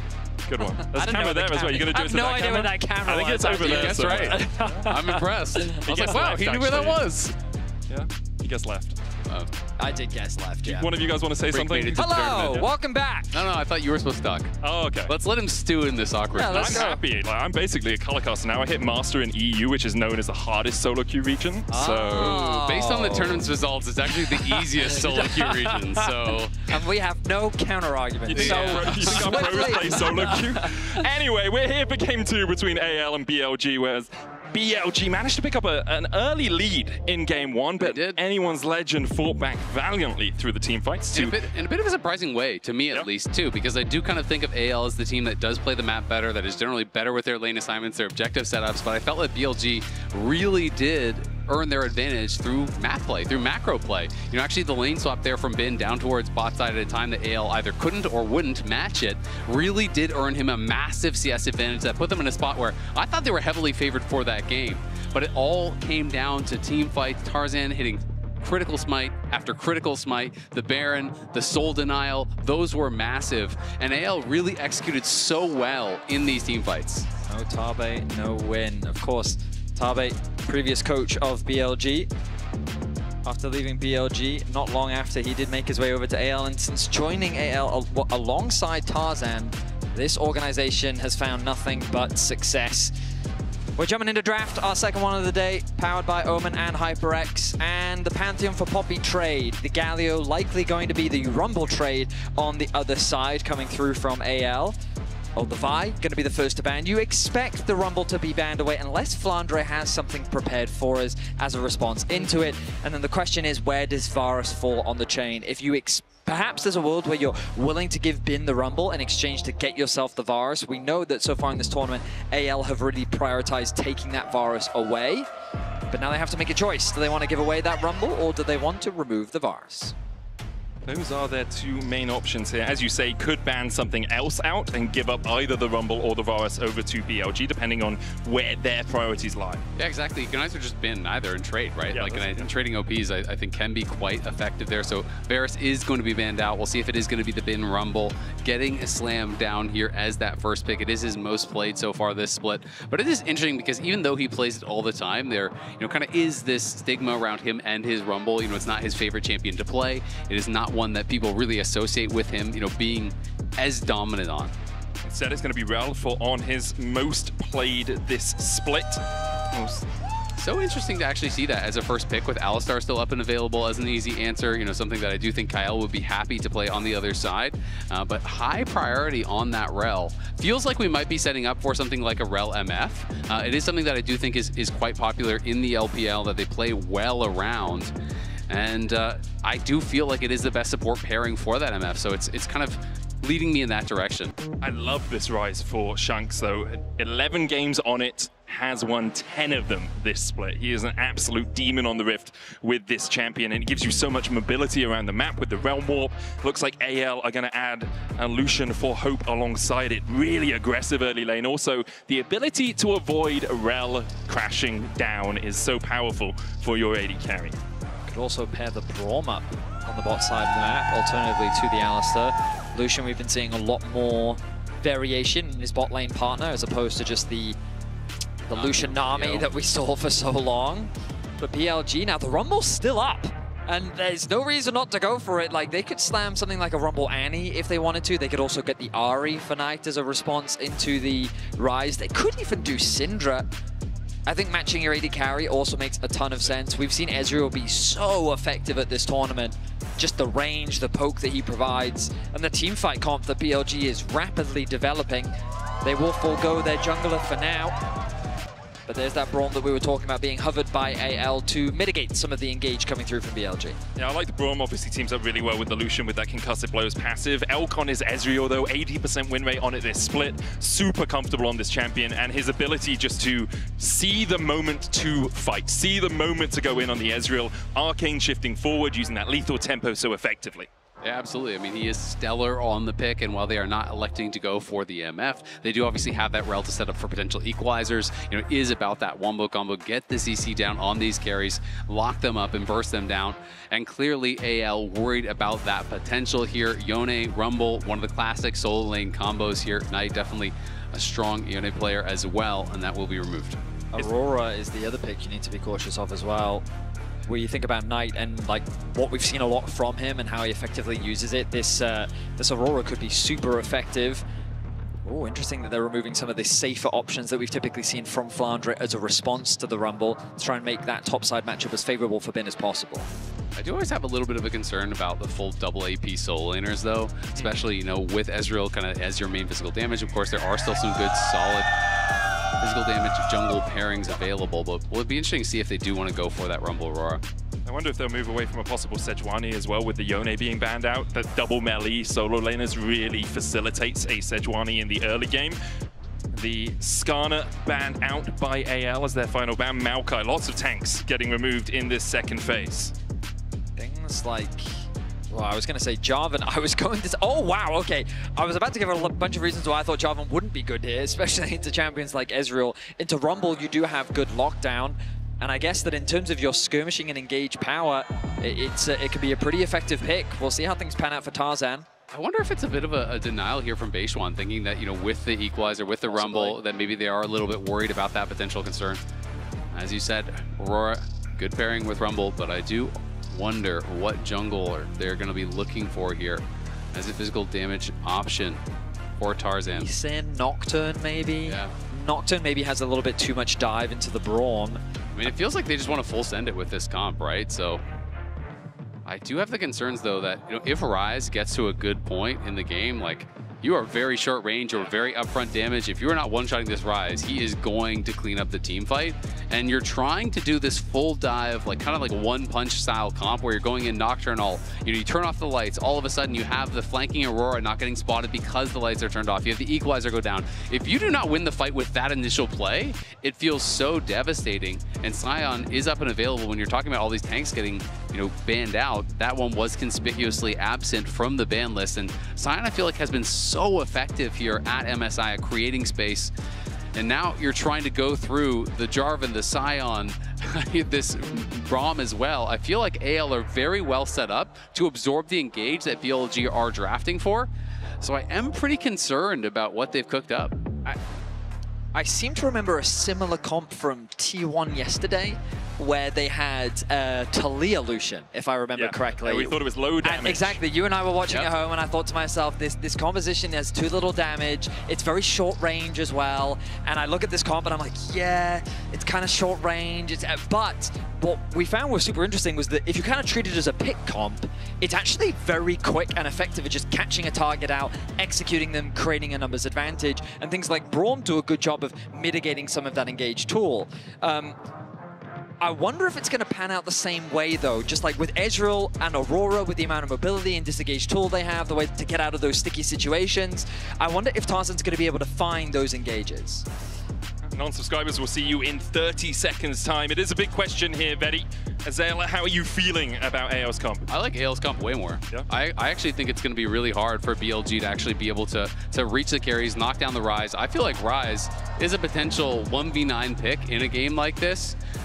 Shanks has been playing very, very well. He's on the Rise. Rise just naturally gets so tanky. When I'm thinking about these double AP soul lanes, when I'm thinking about the CC that they're going to be relying on, early Merc Treads, Archangels, Roa, Zonias, are you going to be able to actually deal with the Rise through all of these defensive tools, through the locket that is going to be there from Kyle on the Braum, through all of this defensive ability?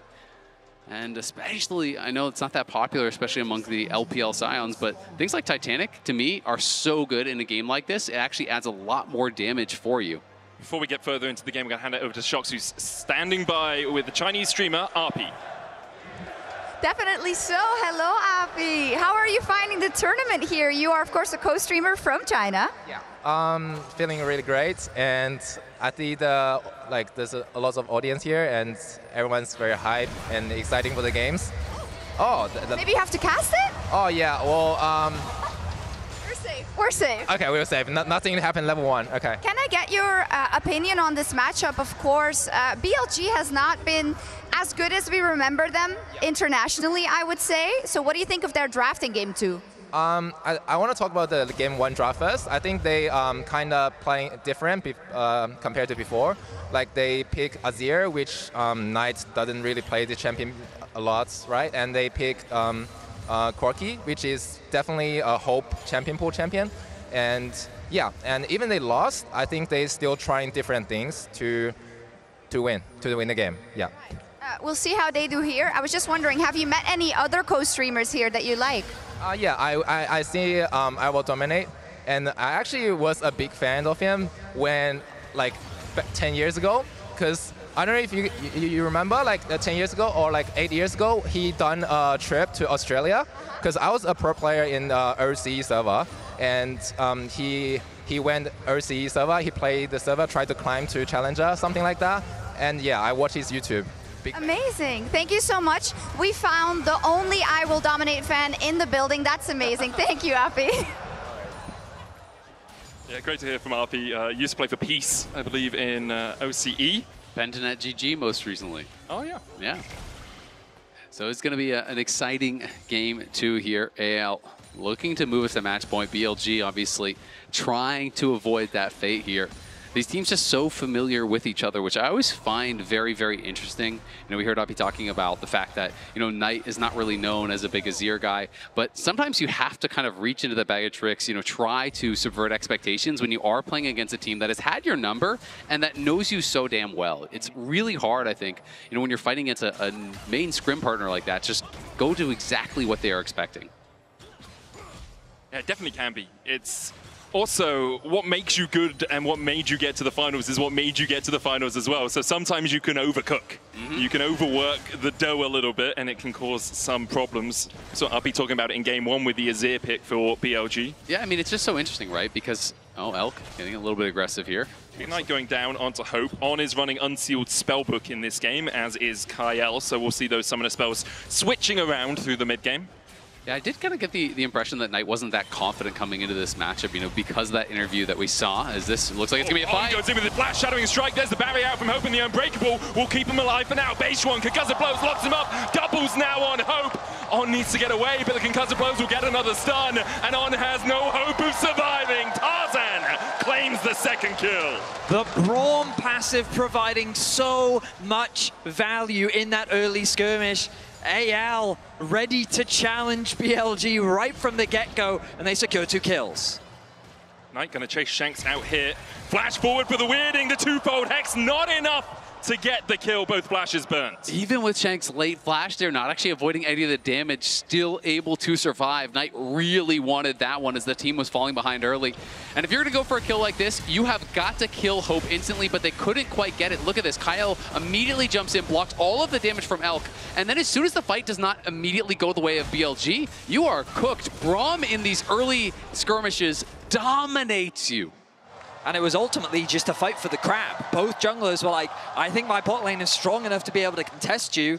And it ends up being BLG that pull the trigger, but it does not quite go the way that they want to. Now the swap towards the top side of the map.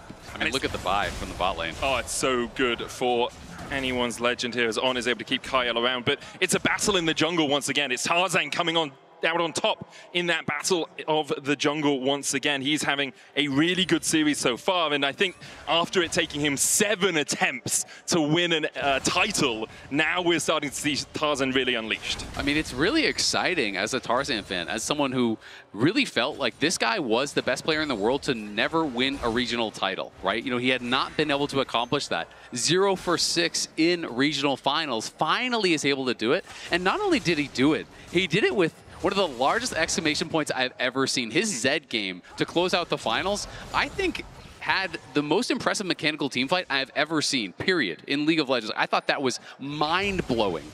And I really do feel like sometimes when these players, you know, get that first title, get that first trophy, you can then kind of have the floodgates open and really take over. Especially doing it against players that have denied you from it in the past. In 23, 24, Bin, Knight, On, and Elk were the players that denied Tarzan that first title. Now he's claimed it. We'll see how much his career can accelerate from here, because he's already had an incredibly illustrious one. Only really international success is what could improve it. On and Elk forced away. The pickaxe longsword already for Hope makes it such a difficult trade, as Elk has only got a dagger and that tier.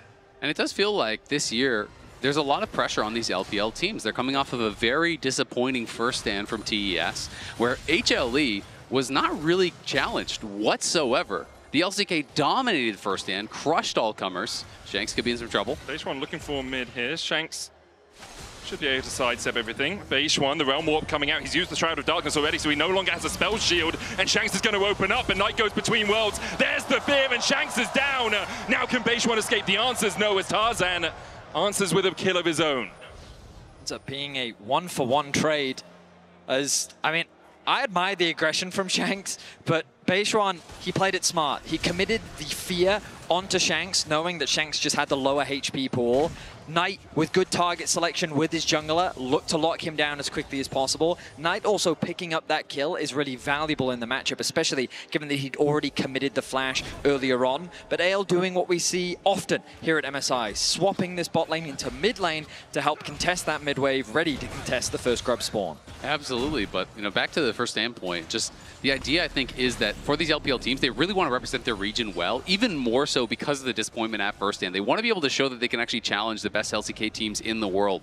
AL took Gen G to 5 games. And coming into this tournament, most people, I think, thought Gen G were going to run away with it, that they were going to dominate. AL proved that was not the case. And I think they are very hungry to have a shot at T1 and to have a potential rematch against Gen G to show we can do more than get close. We can take you down. I mean, I think BLG will be equally as hungry, losing to T1 in Worlds Finals last year, losing to Gen G at MSI last year.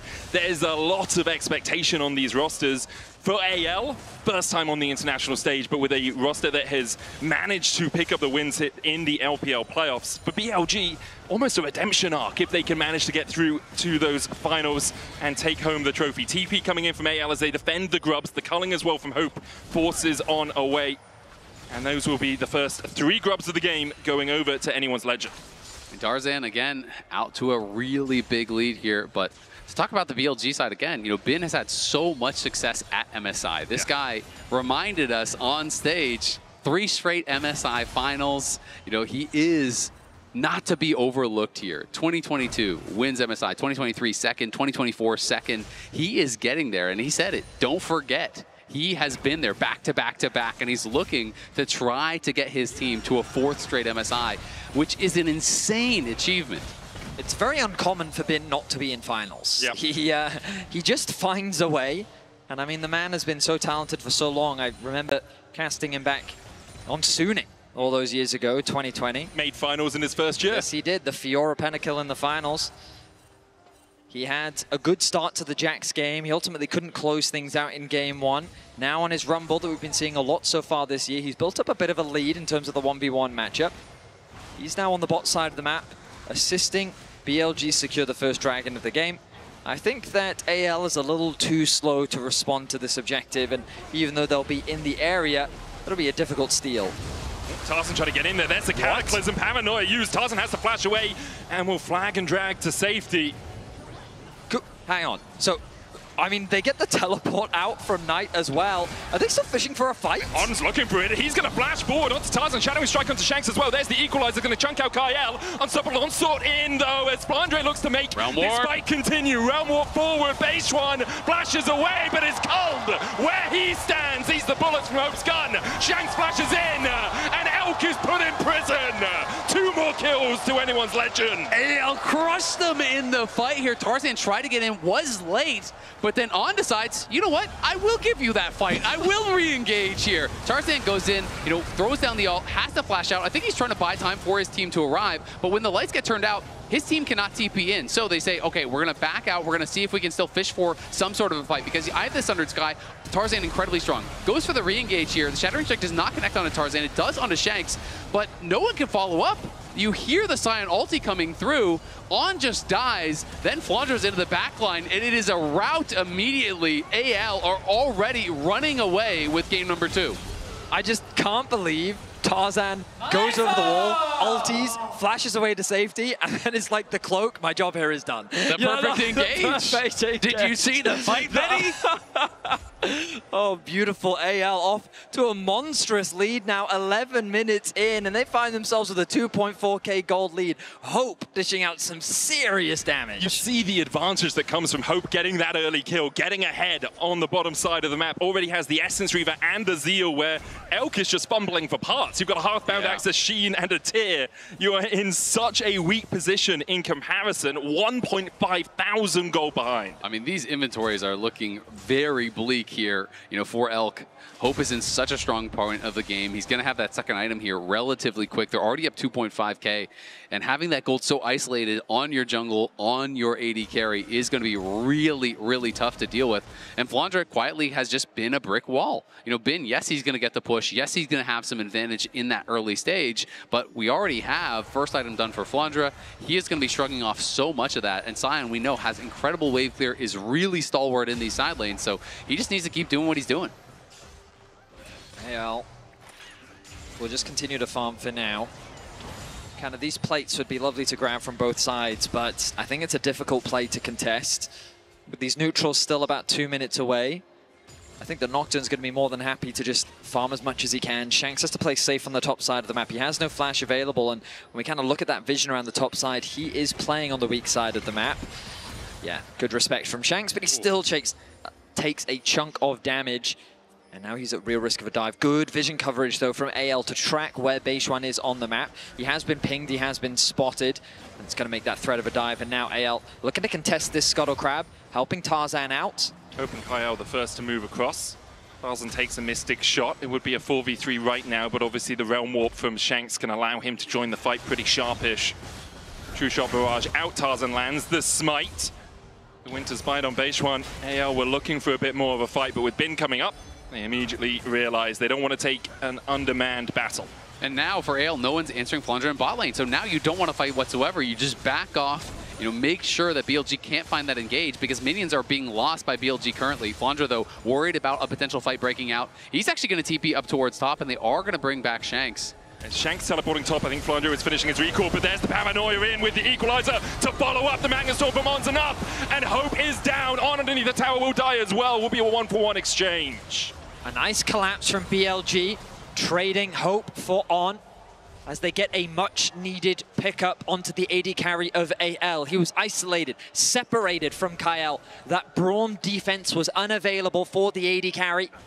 And that meant that BLG were able to get a pick. They'll close the gold gap ever so slightly, but still a 2K gold lead for AL for now. Yeah, it is a good pick, but they still do give up a fair bit for it. You lose that kill back. You had to drop the wave bot side that Flandre had pushed in first, and Flandre was able to respond to that quite quickly.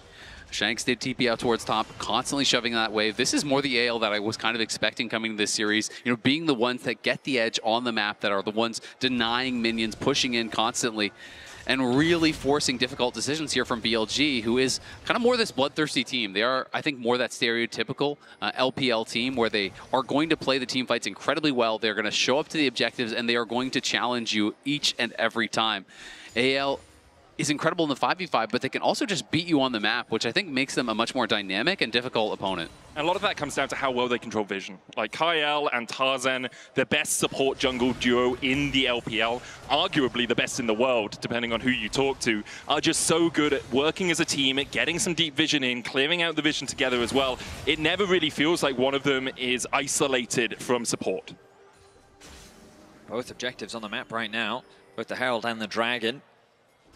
And with the map state as it is, both junglers pathing towards the bot side of the map. The continued fight over that mid-wave control as the control ward is now the battle. Kyle will push on off. And now, a nice trade from Bin ahead of the Dragon contest. He doesn't have his TP available, does have the ultimate. Shanks has already rotated down. Knight is going to quickly go back to base, buy an upgrade, and has the TP ready to fight. Beishuan with his ultimate is primed and ready to go. Knight can teleport into the pit. Instead, he decides mid lane. Paranoia out. Tarzan gets the smite. Where are we going with the Paranoia? Immediately we jump on towards Flandre. The Beer's going to come out as well, but the Unstoppable Onslaught will block that CC. Flandre running for the hills. Bin trying to chase True Shot Barrage out. Equalizer onto Flandre, gets the slow. Beishuan flashes forward, as does Bin, and they will bell at the Scion towards this blue buff. AL might want more of a fight, though. The Magnus Storm on 3, and in they go between worlds. They're sent. BLG find a massive fight. Yeah, BLG there, big punish. As Hope was nowhere near the fight, I'm not sure why Tarzan decided to go for the re-engage. They could have just given up Flandre and played for the wave mid, which was exactly what Hope was trying to do. But his team goes for the re-engage. Hope is moving over, but never even gets close to the fight. And BLG coming up with a massive win there, bringing them back to within striking distance. Potentially a fatal mistake by AL. I felt that BLG was going super deep just to get a single kill onto the Scion because there wasn't really much that they were going to convert off the back of it. But the moment that Tarzan said, you know what, I think we can win this fight, that's where things fell apart. The goal difference now really not that much. Hope still holding on to the difference between the two teams. The Herald's going to be started off. Tarzan's not in a position to contest. Shanks is too far away. His TP is unavailable. And so BLG will get themselves another objective as they pick up the Herald. And just like that, BLG are very much back into this game. There's still a disparity between Hope and Elk, but we see Beishuan chasing here. It did seem deep onto the Scion. Yeah, I mean, the heal will come through from Kyle to escort Flandre to safety. The Rumble ultimate kind of cutting off that support from Flandre. They get that initial pick, and at this point, AL thinks, actually, maybe we can turn this around. But look at the minimap. Look at where your Lucian is. Your Lucian is on mid-wave right now as they're going for this re-engage. You don't really have enough damage there. Your top laner is already down. Shanks tries to get what he can done. But without the Lucian, who is the strongest member on the team, it's going to be a very difficult fight to take, and an ill-advised one to be sure. Still 1,000 gold lead for Anyone's Legend. They are still scaling into this game as well. 2 items on the Lucian. Shanks has finished the Rod of Ages on his way towards his Archangels. They're looking to try and crack the first tier 1 of the game. Bin now surpassing Gala for the 7th most all-time international kills at 503. There's the dive in with the paranoia, and Shanks has to walk over a flaming carpet. Can't escape. Bin will take the kill. Beishuan can look for a little bit more here. Hope not moving from the mid lane. Tarzan should be able to flag and drag his way to safety. Kyle might just be able to walk out.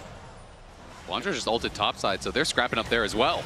Knight forced low by Flandre, but can just jump across the veil and get to safety. Nocturne is so good at catching isolated targets, especially a Ryze that has no flash available. Just the moment that ulti is off cooldown. Oh, ulti comes through. Glacial Fissure onto on. Magnet Storm coming out, but the shield from the Crashdown won't be enough to keep him alive. Teleport in as well by Bin as he tries to burn through Tarzan. The Flame Spitter doing a lot of work, but the Cataclysm combo is just too much. It's carnage for Anyone's Legend. A bloodbath as Hope claims the Quadra. Hope reigns eternal for AL. A Quadra kill in the mid lane. Finally finds his moment there as BLG just go that hair too far. Bin TB's in. Kyle tags him with the Winter's Bite, and Hope punishes massively. And if this is not quintessential AL versus BLG, I do not know if we'll get a better example of how these teams face off. Really good punish from Kyle onto On as he's isolated in the mid lane. But when the TP comes through, BLG is saying, you know what, we do so much damage here, let's go for it. But the Braum passive, again, in conjunction with the Lucian, makes it so easy for Hope to tear them apart. Nice follow through from Tarzan, sets up for the Quadra for Hope. And that EQ flash so clean from Tarzan because he goes through for the EQ, delays to get the first knockup, flashes then after the first knockup to get the next one on to Elk. Like, that is just picture perfect. This guy's mechanics are out of this world, and Hope, that culling just destroyed them. As soon as you see the Braum passive proc, he gets the stun, full culling to the face. No shot for Bin there. And 2 minutes ago we were saying, oh, BLG are back in the game. It's only 1,000 gold between these two teams. The Dragons are even, and now a 3.5K lead for Anyone's Legend. All of that sitting on Hope. I mean, you just look at, I keep going back to it, but look at the inventories for the AD carries. It is just so brutal. You're not even close to your second item, and the second item is a cheap one. Then you're looking over here, and it's just, that is tough. And that also means feats have gone over the way of AL, and they were able to grab towers off the back of that did claim the upgraded boots for them.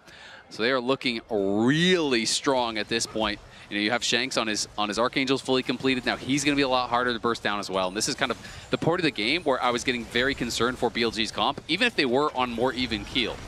So you highlighted the bad news for BLG. The good news is there's only one carry that has all the gold.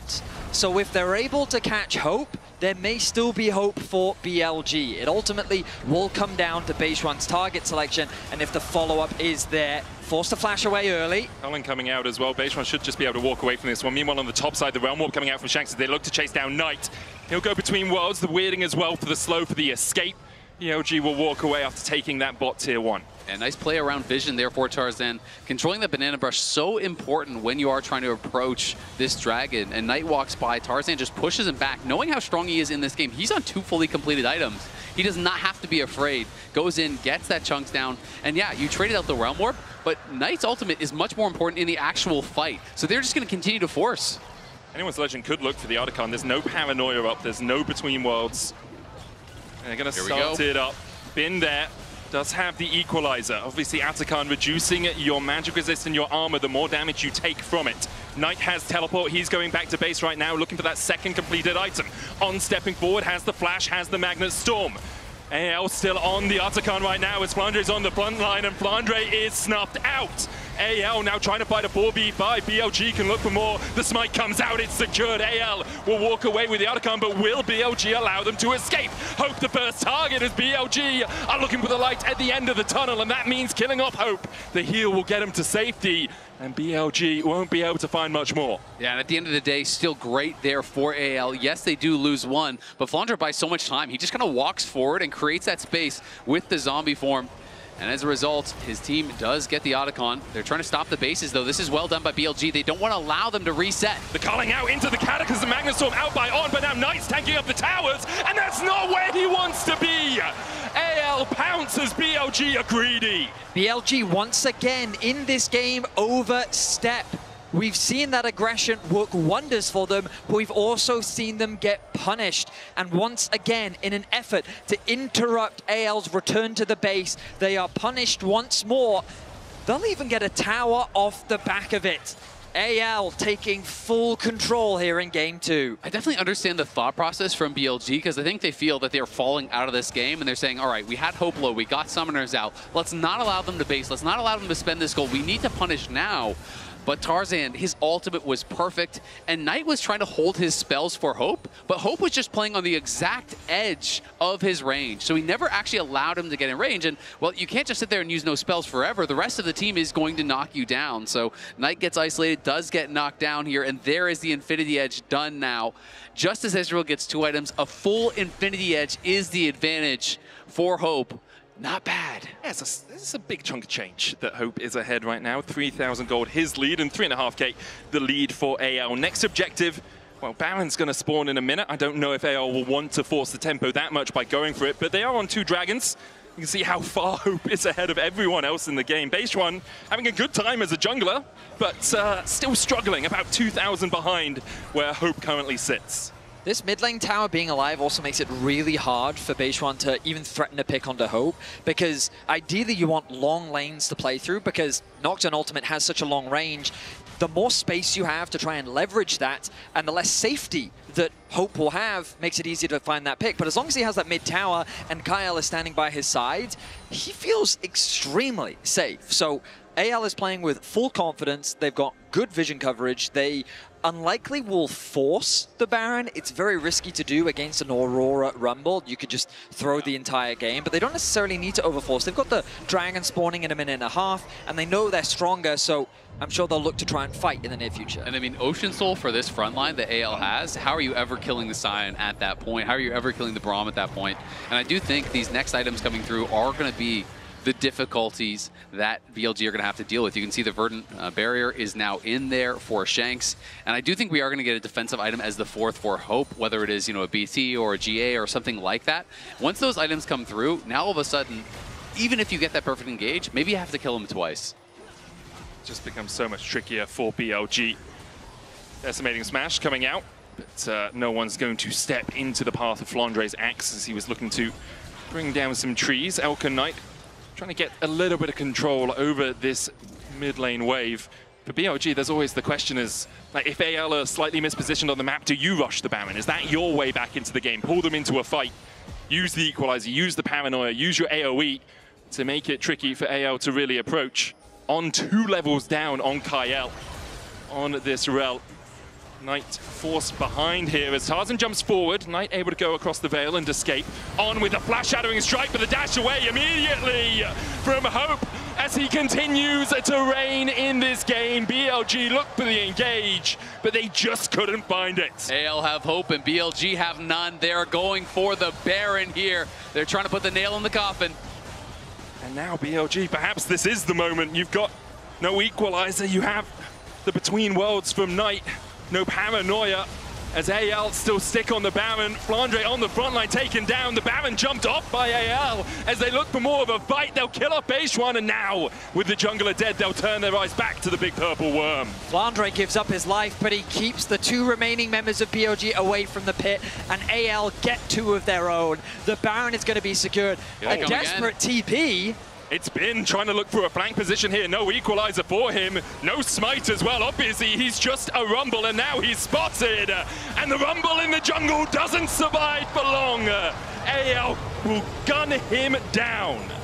AL get themselves another pick, gifted by Bin, and you can feel the desperation from BLG. That engage from On, the idea felt really good. On has so many fast, difficult to react to snap engages on this rail, but Hope reacts. Hope is locked in and on point, and the follow-up, the Rumble ultimate was there, but we didn't see the Nocturne ultimate, we didn't see the Aurora ultimate, and it's the fact that he was able to react so quickly and he didn't even have to use a summoner spell to do it. Exactly. The fact that he reacted that quickly also meant most of the equalizer just missed. It's answered by the lock and it's answered by the heal from Gael. They didn't really get much done with that, and now it is Baron his 6.6k gold lead. It is Ocean Soul point. It is AL on the precipice of pushing us to a match point. And getting towards those luxury items as well. The Hex Drinker on Hope, you talked about a bit of defense for him. It's just going to make it so much harder for BLG. They're looking with the paranoia. Phase one waiting around the Wolf Camp, but On is caught down towards the bottom side, and On is suffocated out of the game. BLG thought mid lane was the prio, but AL had other ideas.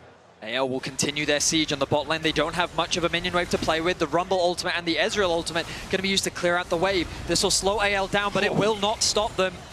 Shanks is a Gatling gun of destruction right now. Being forced away with the overload. There's the Realm Warp to follow up. And Hope will kill his enemy man. It's hunting season, and Elk is on the menu. BLG lose 2 more, as now they have to defend. On back up, but AL are pushing in for the win. And Hope is just destroying them this game. 13-1-3, legendary Lucian performance. BLG will try and defend. Knight forced away. Kai out there with the Unbreakable and still hitting onto Knight with the Winter's Bite. Decimating smash under the tower. BLG try as they might, they just can't withstand the storm that's anyone's legend. Now sitting on match points. A beautiful game from Hope. From the double kill right at the start, only a single death to his name with good positioning and great play. AL lead the series 2-0, and now all the pressure is on BLG. And for them, they're wondering, is it just a continuation of the story that's been told twice already in the LPL playoffs? Is it 3-2, 3-1, now at MSI 3-0? Is it time for anyone's legend to take over the torch of representing the LPL here on the international stage? It is looking that way, but if there's a moment to step up, it is right now. And BLG have some incredible players who are capable of turning things around in this series. But you're gonna need to see peak Bin. You're gonna need to see peak Knight. We're going to hand it over to Shox, who's standing by with Tabe. I am indeed. Tabe, spectacular performance so far. Are you happy with your guys, and what was the specific strategy to get this game win? Of course, I'm happy because we won 2 games, right? But I want to thank of the draft, because I guess the Lucian Braum really countered to Nocturne and Aurora, Rabbit, yeah. Their serious engage were really countered by Braum. Yeah. Overall, what do you think the biggest threat on BLG is? Of course, you also won in the LPL finals, but is there anything different that you're looking out for? They're really familiar with their free lanes early game pressure, but I think if we can defend their early game pressure, we will win the game easily. 3-0? If we want to 3-0, I have to work hard on the draft. I'll let you go. I get the hint. Thank you, Tabe.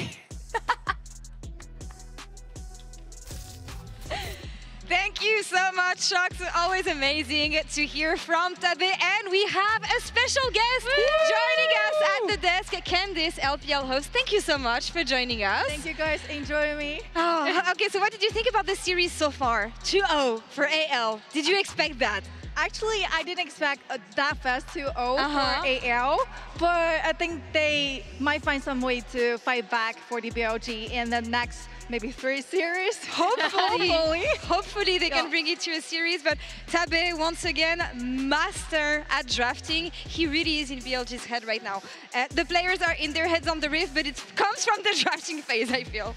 Yeah, and the things that really worked out for this draft, he already pointed it out. The Lucian Braum, from that early play where they really underestimated the Braum in that bot lane 3v3, that set Hope on a path to success super early. It's really twofold, because on one end, I think that AL's playing very nicely to the win condition, like that play that On tried to find a hope in the mid lane, to me was one of the best examples. Tarzan's turn in the mid lane earlier on, all of that was great. I also think BLG is just running headfirst into very obvious traps. Let's check out, actually. We see Tarzan here, and you were just talking about it. Chronicler in our HyperX, Reflex, Replay. BLG goes head first, and AL fights back in a very on type of gameplay and replay here, Emily. Yeah, I think this is also the difference maker in AL versus BLG, I think, is the synergy between Tarzan and Kyle in a lot of these team fights. I actually wanted to ask you, Candace, about these two working together on Anyone's Legend and what they've brought to the team as we kind of see them setting up for Hope to just pop off. I think I should mention the Tarzan's interview before, because he mentioned that we spent a lot of time and getting in the synergy and everyone putting so much effort, and we know our role clearly. So that's why they put so much effort and they gain from that. And also we should like watch the documentary if after this game, the AL, the Breaking Ground, they put so much effort. They ranked till the like morning, every day. Yeah, I mean, Tabe was after LPL Finals talking about the discipline, the work, everything that this team had put to get in the position they're in today. It is match point, Chronicler. I want you to, show us your prediction, because you were really confident in the 3-2 for BLG. Yes. The crowd was booing you. I kind of understand what they were on to right now. I'm still confident. Are you? No, but I gotta sell this, right? I'm no Raz. I'm not flip-flopping. As long as On can just chill a little bit, okay? We're getting deeper into Fearless, which I don't really see how that benefits BLG, but I believe in the magic. And you know what? I think AL, they're gonna have at least one game for fun, can snowball from there. They did it in the finals, they can do it again. They can do it again, hopefully, and bring us a series. Candice, thank you so much for joining us. It was a pleasure having you on the desk. Let's hope that BLG can turn this around and bring us a series here in Game 3.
do it again. Watch me win, then watch me do it again. All right, guys, I just landed in China. Let's go.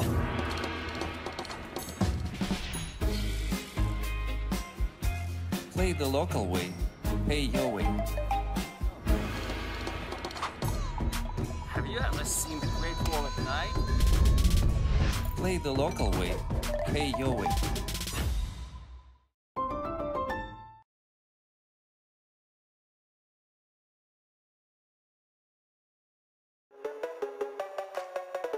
Dominate the Rift with Opera GX. Bring League to your browser. Lock in with LoL Esports. Customize your setup with champion-inspired themes. And unlock new designs inspired by Arcane. Only on the browser for legends. Download Opera GX.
Recite the lines every time. I got the power.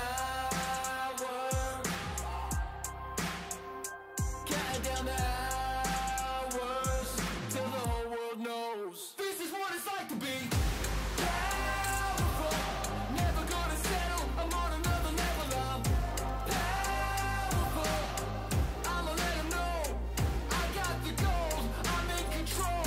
I break the mold. I show the world just how powerful I can be.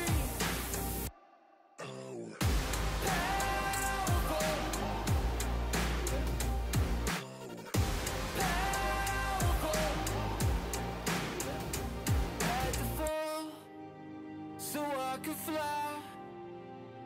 Had to fail so I could rise. Had to break to feel alive. I'm alive, I'm alive, I'm alive.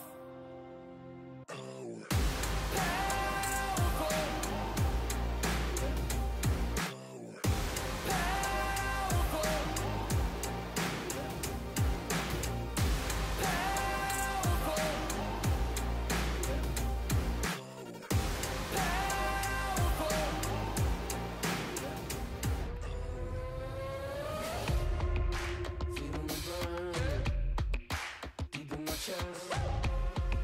It's all in my turn. I'ma give it my best. So don't overthink it. Enough is enough. The moment is now, yeah. Gotta keep up. Gotta keep up.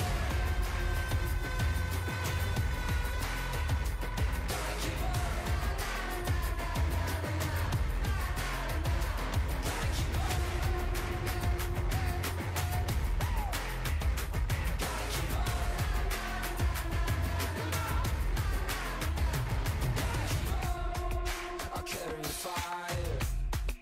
I'm bringing the heat. It's my only desire. Yeah, you know what I mean. To the top of the mountain. We're ready to go. There's no doubt about it. Let me throw it down to the ground, make them turn around in the dark at night.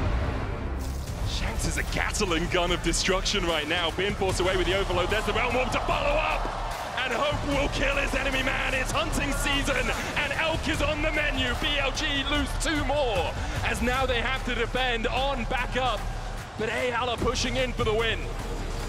And Hope is just destroying them this game. 13-1-3, legendary Lucian performance. BLG will try and defend. Knight forced away Kai out there with the Unbreakable and still hitting onto Knight with the Winter's Bite. Decimating smash under the tower. BLG, try as they might, they just can't withstand the storm that's anyone's legend. Now sitting on match points. And Tabe behind the scenes. Short, concise, to the point. Nicer. That's what it was. Yeah. Playing against this former team, very happy with how AL are doing right now, as I'm sure a lot of their fans are, because although game 1 was close, game 2 was not. Hope absolutely took over the match. And I think that AL, I mean, there were naturally some question marks around them coming into the tournament. A bit of an unknown quantity. We heard Emily talking about on the desk where a lot of these players do kind of have a chip on their shoulder and that they were kind of replaced by other players. They've been on a bunch of different teams throughout their history. And I think that coming to this tournament, they wanted to prove to themselves and also prove to the world what they were capable of. First, they pushed Gen G to 5 games, and now I think putting a clear statement as by far and away the best LPL team would be quite the statement to make, heading towards a matchup against T1. Exactly. And then that T1 series will be so exciting. I mean, AL, I think maybe on paper, people could potentially be favoring them, but T1 has so much history of being the LPL killers that would be incredibly exciting. We, of course, have to see, though, if BLG can turn things around here. It's reverse sweep or go home for BLG at this point. We need to have someone really step up, I think, and take over this series to get them some momentum early. It can be so hard when you're up against it in a series like this. If things don't go your way at the start of this next game, I could easily see it being a blowout. Yeah, you're really looking at Knight or at Bin. Those are the two players that so often stand up for BLG and really put their carry pants on. For AL, just keep doing what you're doing. They banned out the Pantheon, the Ambessa, Jace, Galio, and Shin taken away by BLG. I'm looking at the Varus, which has worked its way through drafts so far. Callista as well, if you really want to mess things up with a pack one, pick one here. Last ban coming out from AL. Where are we going to go?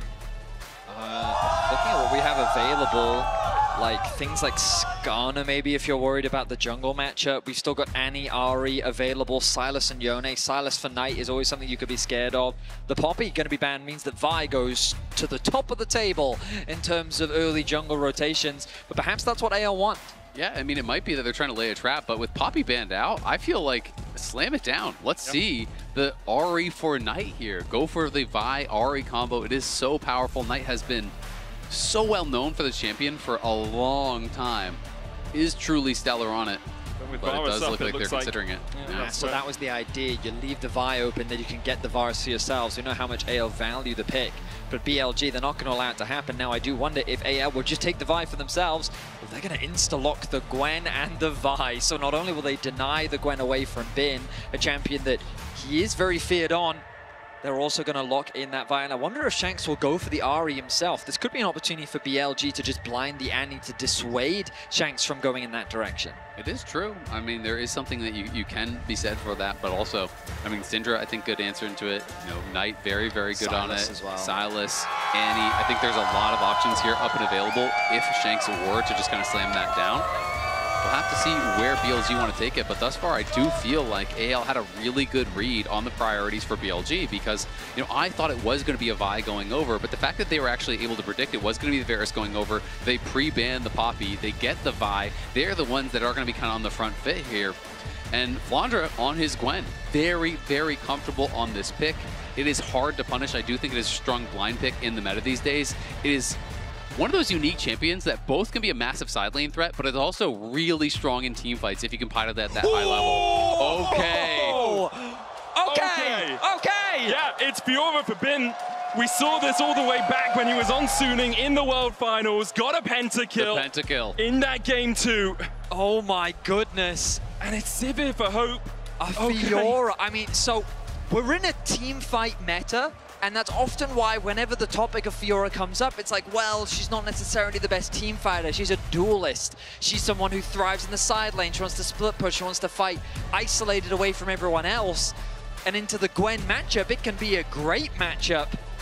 But in Bin's hands, I mean, he's famous for this pick. He absolutely is. But the last time we saw it from Bin, 2023 MSI. So it has been a couple years since he has actually brought this out.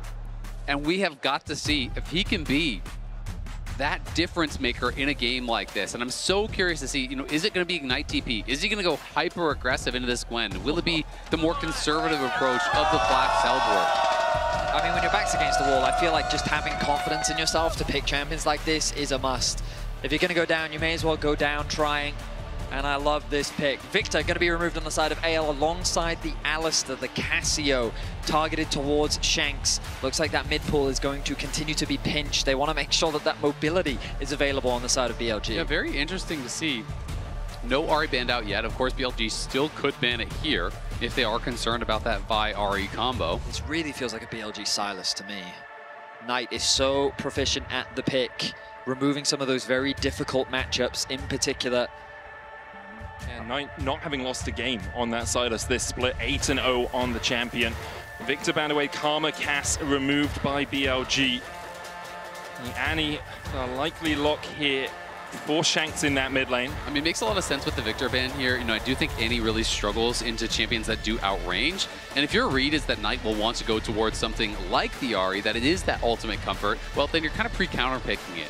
But still, I think you can look towards champions like even Orianna that can kind of accomplish a similar thing, that can have that additional range to poke and prod away at the Annie to try to shove that Annie in and really make things difficult.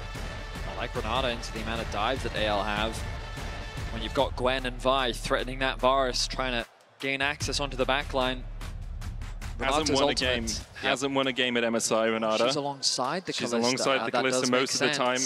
Not 100% sure if it's every game that she has played alongside the Kalista, but maybe pairing it up with a new AD carry could work. Akali currently the hover for Knight.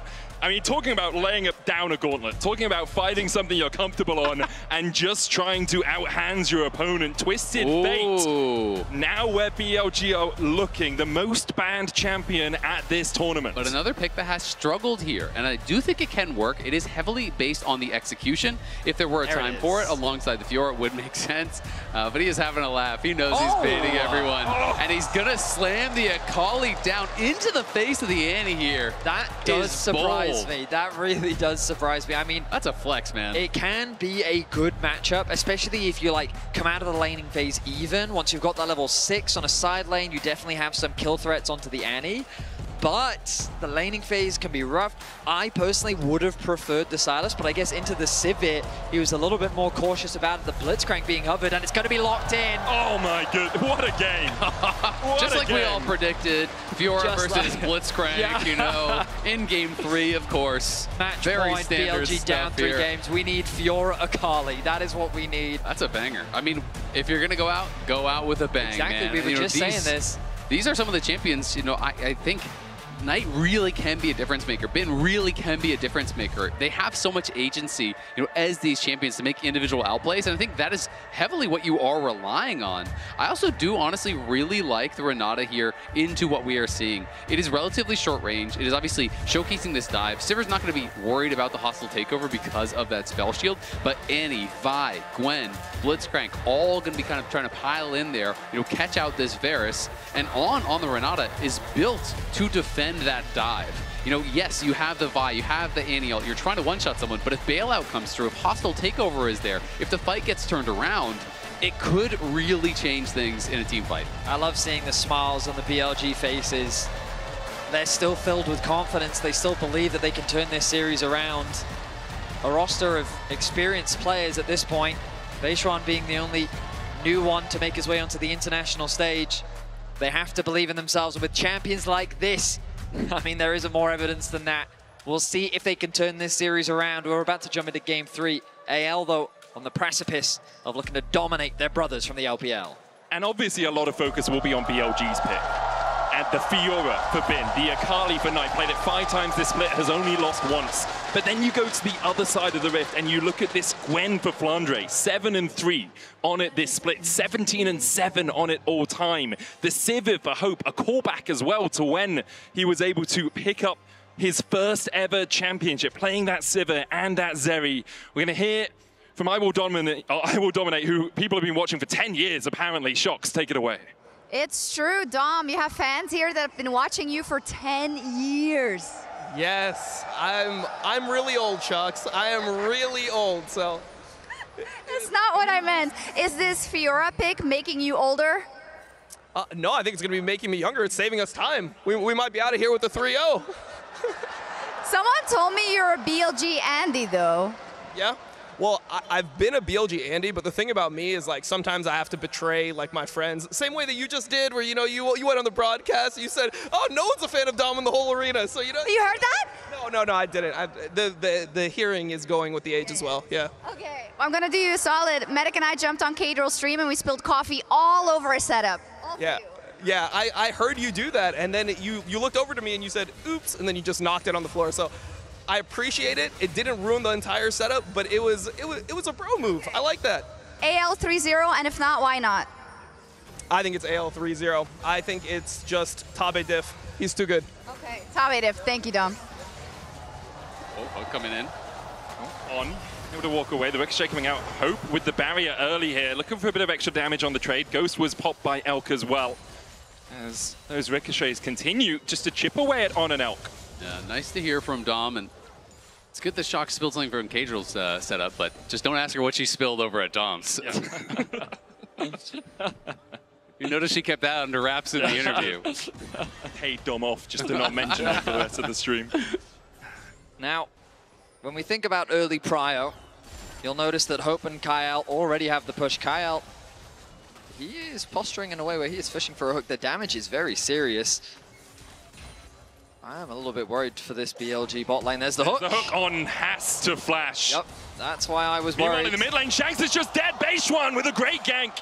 3 camps into gank, gets Knight ahead. That is a super big play in the mid lane. That is massive, being able to actually get that kill there. Great start now for Knight. Yes, they lose flash on bot side, but getting Knight on this Akali ahead could pay dividends. Certainly could. I mean, Akali, her weakest phase is in the early phase, and getting those early levels and just that extra bit of experience, that extra bit of gold can make such a massive difference in the 1v1 matchup. And on the top side, Bin is just dominating, already building up about a wave of an advantage in the 1v1.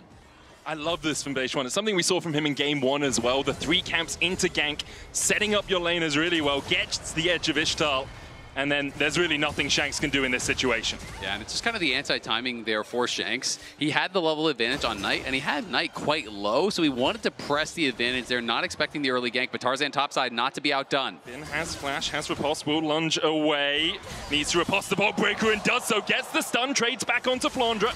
But with Kyle and Hope on their way, Bin needs to be a little bit more cautious. Does still have the flash. Kyle has one of his own and won't send out the hook. He dances around it well. You can see the Ignite was even popped by Flandre.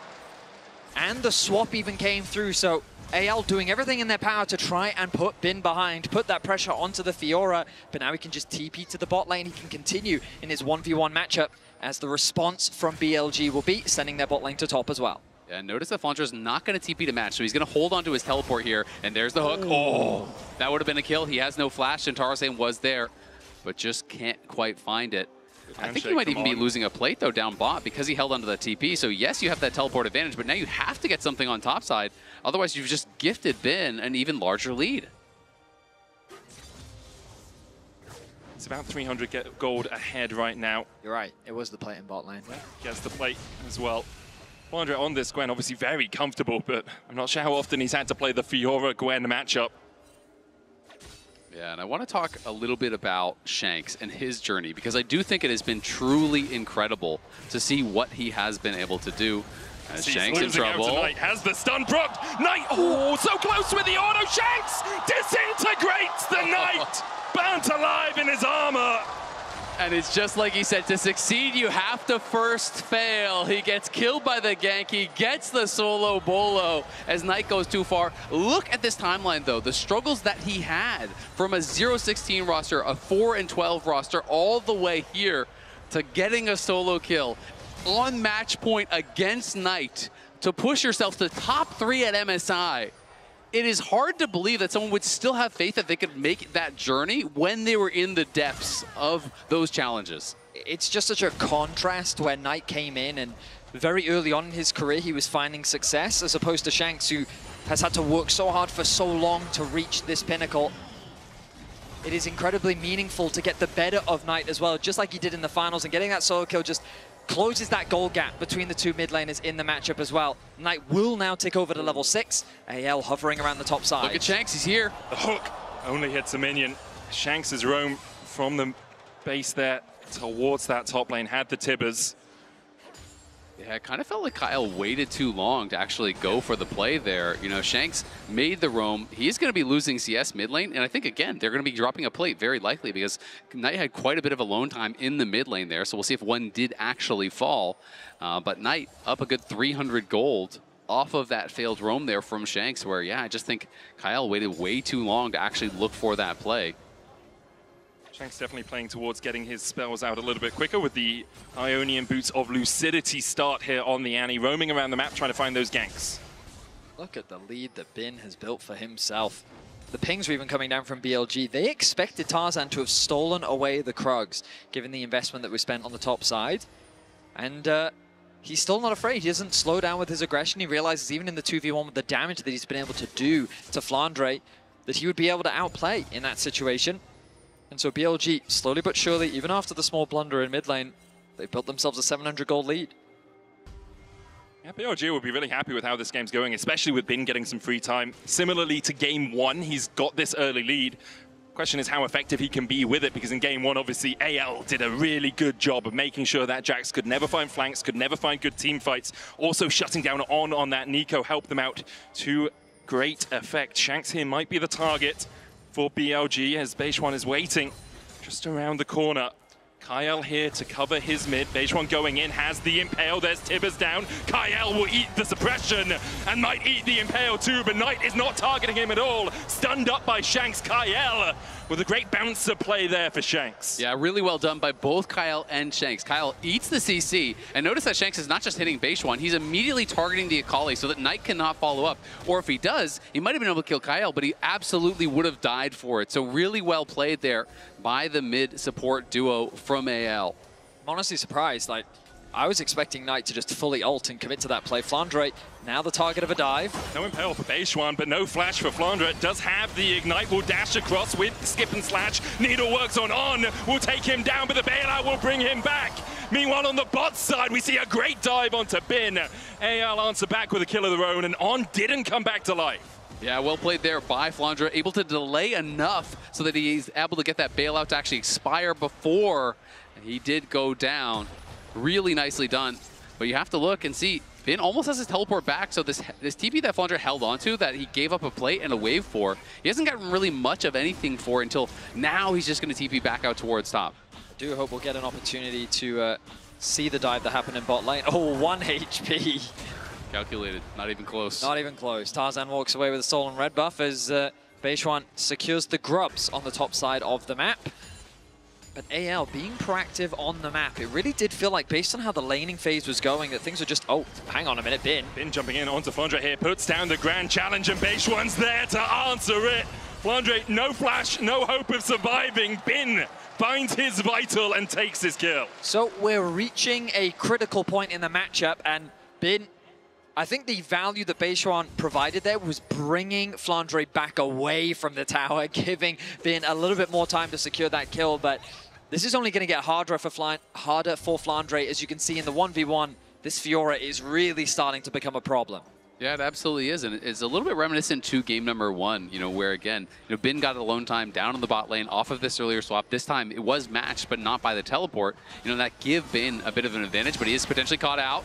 Pops the riposte, has the flash, will flash and then bolt his way away, but the hook from Kyle finds his man, and now the chase continues. Hope opens up with the boomerang blades, will be gifted the kill as well. That was looking like an extendo arm there, but BLG trying to threaten the dive onto Flandre. No third member here, so this would be a very risky play to go for, especially because the ulti just came back up. It's interesting how AL is just heavily committing into trying to keep Bin down. They recognize the situation they're in on the side lane, but they're investing ganks to try and punish. They are foregoing a lot of neutral objectives as a result of this. This will be the first dragon of the game. You earlier, Azel, talked about how AL was a super grubs priority team, but they abandoned it in order to make sure they could make that effective dive onto Bin. He finds himself with a 1-2 scoreline, but still up 400 gold against Flandre. Does have that gold lead, but in trouble is Knight. Knight has to try and jump away with the perfect execution and will manage to escape.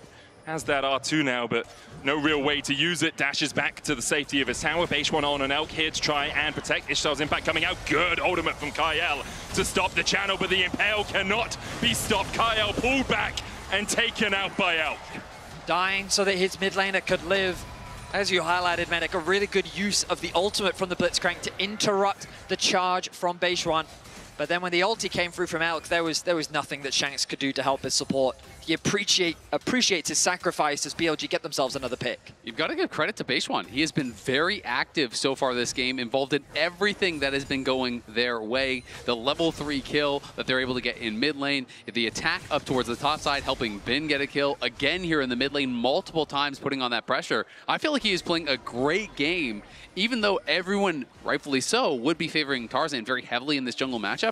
I think Base One has been having a pretty good showing. Yeah, his early game in this game has been absolutely phenomenal. Like in game one, when he got ahead on the Trundle, got his team a couple of early kills. The problem is for BLG, often when they do get ahead in the early game, especially against AL, they chase a little bit too far. And when you're chasing into things like a Sivir, an Annie, a Gwen, it can be your demise. It absolutely can. And when you're thinking about how the comps do work later on, you can see how BLG can win if they can get into that backline with the Fiora and with the Akali, but it is going to be really hard to pull off. Whereas I feel like what AL wants to do is very simple. You Sivir R, your 4 kind of short-range people, they run in, and Sivir is just having that space created by the aggression from the rest of the team. Sivir just has to hit anything, basically, and ricochet through. So I feel like AL are set up for success. On has the hostile takeover, and he'll use it immediately. Ishtar's impact onto Tarzan, trying to use the shield to survive, but the cease and desist only going on to Elk won't be enough. Elk claims his 3rd kill of the game, as Shanks will be able to secure the Scuttle Crab towards the top side. Base One still chasing, flashing forward, and pulls Shanks back to the waiting arms of Knight. Shanks has to flash away, dodges the Impale, but Knight's on the chase. A perfect execution might be enough. Knight has to flash the wall. The chase continues. Kyle here once again to defend his mid lane. Exhaust Base One. Hope looking to open up. The stun from Shanks on across the wall won't have enough with the loyalty program. And Shanks will smoke Base One. It really is a bloodbath here in game 3. 13 minutes in, 5-5 in kills. And every single play that BLG make, AL is looking to respond. This time around, it was an example of BLG overextending just a little bit. They thought that they could chase down Shanks. The flash even committed by Base One, but Knight on the turnaround from Shanks almost lost his life. They absolutely did. I mean, AL going to get a lot here, though. No TPs there to actually answer that top wave push, so Hope is going to cash in now. He's going to get paid with those plates. He just finished his Cull cash out as well. We can watch it one more time. This is just a great pick from On. Pulls in the enemy jungler. There is the CC layering immediately coming through from Base One. Tarzan tries his best to try to survive there, getting this under Sky proc on multiple members, using the passive. But then this chase, yes, there's the flash forward from Base One. It looks like it's going to be a kill onto Shanks, but Shanks is able to buy so much time. The stun that comes through from Shanks' ultimate buys him time to escape. Here, though, Knight, I do think he just needed one more auto attack. And I guess he was worried about the cooldown of Shanks' Q that would have finished him off. Bin now supported by his team. On the hunt coming out from Hope as they look to turn onto Base One. He's caught up. The needle works out from Flandre. And Base One just went too deep to flash away from On. A rocket grab about to find him as AL find another kill. Feels like a story of the series. A step too far by Base One. He overextends and AL are quick to collapse. Both these teams are ready to skirmish. And this time around, it's AL that get the better of the fight. Tarzan having to flash the Chain of Corruption, turns it back around onto Elk, has that cease and desist and has his team collapsing, but is the shield enough? Meanwhile, Hope and On fighting down towards the bottom side. Shanks comes in with the Tibbers and will kill off Elk. On able to retreat. Bin trying to get onto Shanks, but Shanks uses the blast cone wisely to get himself over the wall. Really well played there. Tarzan realizes, you know what, I can't get out from this situation. I just need to buy enough time for my mid laner to get over here to knock down Elk. As Elk really does feel like the hope right now. We talk so much about Bin, we talk so much about Knight, but Elk is the one here playing this on-hit Varus and has the 4 early kills. Oh, a great repulse by Bin. The idea there being that the silence comes through. Ooh, Flandre now the one. Yeah, I'm not sure how Flandre gets out of this one. He's already used the skip and slash. There's the Impale follow-up. Knight gets his 2nd, and BLG continue to punch back. BLG do punch back, but again, it's the towers now. So we saw them get that tower top side low. Flandre finished that off. That's first tower. That was Boots. Now they get another tower on the other side of the map.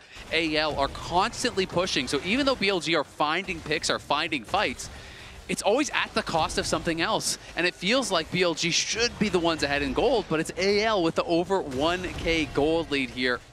And quietly, Sivert getting very strong. I mean, if BLG could have gotten this extra dragon, at the very least they could have bought a little bit more time, relied on the fact that they have these strong side lanes, but AL put a lot of focus on securing these outer towers, and that's where a lot of this additional gold is coming from. The good news for BLG, though, is Knight getting some solo time on the top side of the map. He will secure a tower for himself. You can see that with that first item completed, moving away from the rocket belt and going for a little bit more burst damage, that assassination tool that is super valuable in those 1v1s and on the side lane. Flandre trying to defend the tower. BLG are going to collapse, though. Ishtal's impact will get Flandre into the wall. Hope popping the on the hunt to try and get Flandre out. There's a chain of corruption follow-up. TP coming in by Bin as they turn all their attention onto Flandre. Bin will take one, put into the bailout, but won't be able to be revived. And now the chase continues for anyone's legend. Beige1 running for the hills. Knight and Elk, can you escape the clutches of Tarzan? Good flash away, cease and desist. Available, though, for the buys. They continue to chase forward. Hope flashes in, and Tarzan lives. A double for Hope in the end. AL clean up the fight. BLG send 5 top, but it is AL standing strong here, playing out the fight incredibly well. Hope was just cooking them on that one. BLG now so far behind off of this fight. You hit the nail on the head, Azale. Hope's positioning was fantastic. He was in a 2 versus 5, and he threw the ultimate out. Not as a defensive measure, but to be ready for the arrival of his team to say, we are ready to turn this fight around. BLG committed everything to getting that pick onto Flandre, but it cost them so much. Beige1 going forward here. Hope once again putting the damage down. Impale was dodged, and the bailout just gives him time to watch him die. Shanks now unstoppable, 5-1 on this Annie. The spent flash just adding insult to injury there as Beige1 flashed out with that bailout. But the disintegrate followed, knocked him down, and that is a big playmaking tool gone. That is all of the outers gone, and that is AL starting again to run away with this one. On match point here, looking for a date with T1. This game is getting too chaotic for BLG. Knight and Flandre, Bin, they need time. They want to be playing in the 2 versus 1s. They want to be 2v2s. They want to be skirmishing on a side lane. When you're forcing these big 5v5 fights, Hope is just going to do so much damage.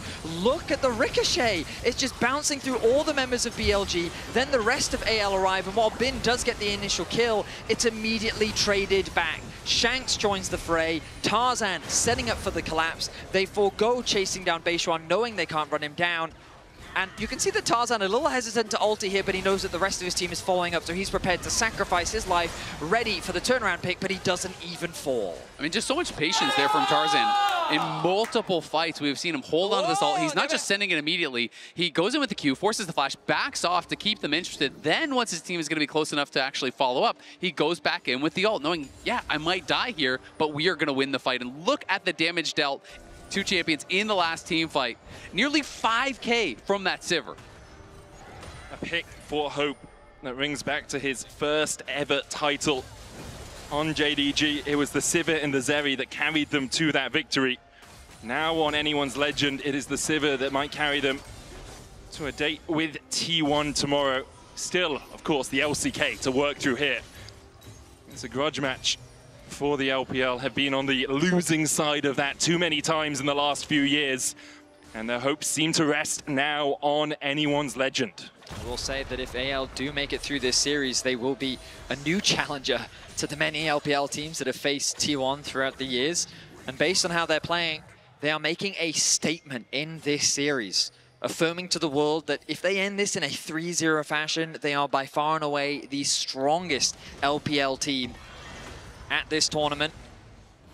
And a team that's evolved as well. It's not just you've played against different people, you've beaten different people. They've shown their development, beating BLG 3-2, 3-1, and now would be 3-0. Mikhail's out from Kyle. Beige1 looking for the Ishtal's impact. TP coming in as well from Knight.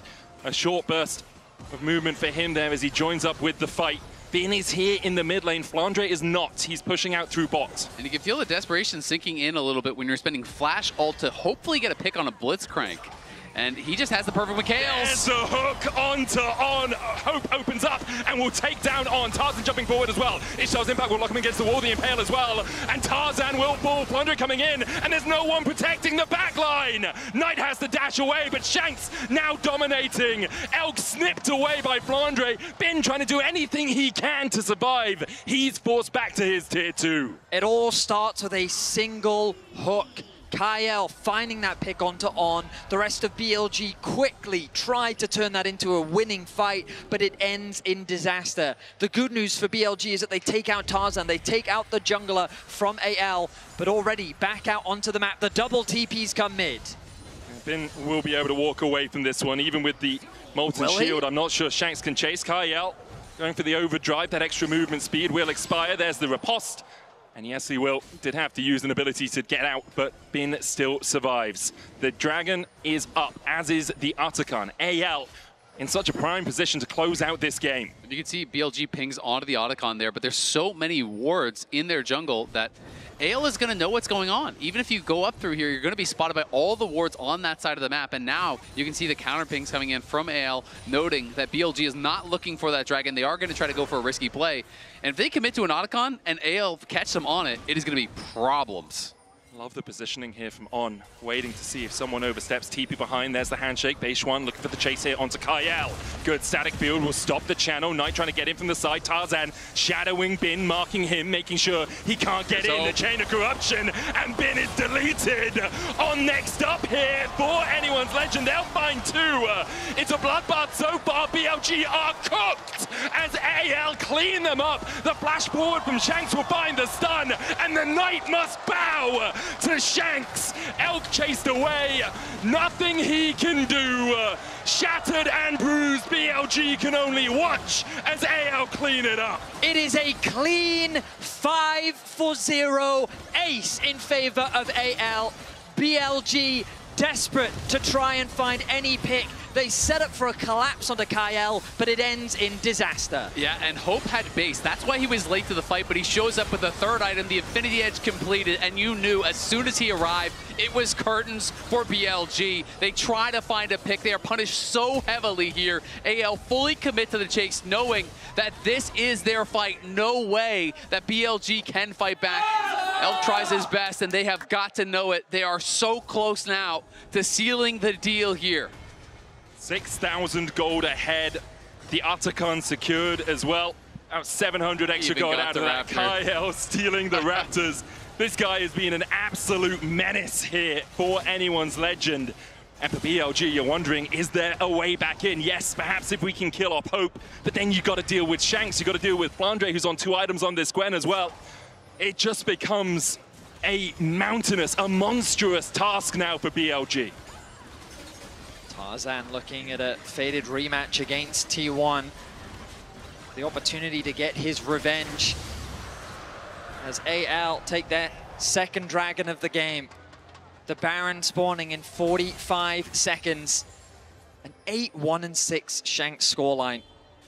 An impressive performance for him, especially in the early game. He was the one that was targeted. All of the pressure was put onto his lane, yet he weathered the storm.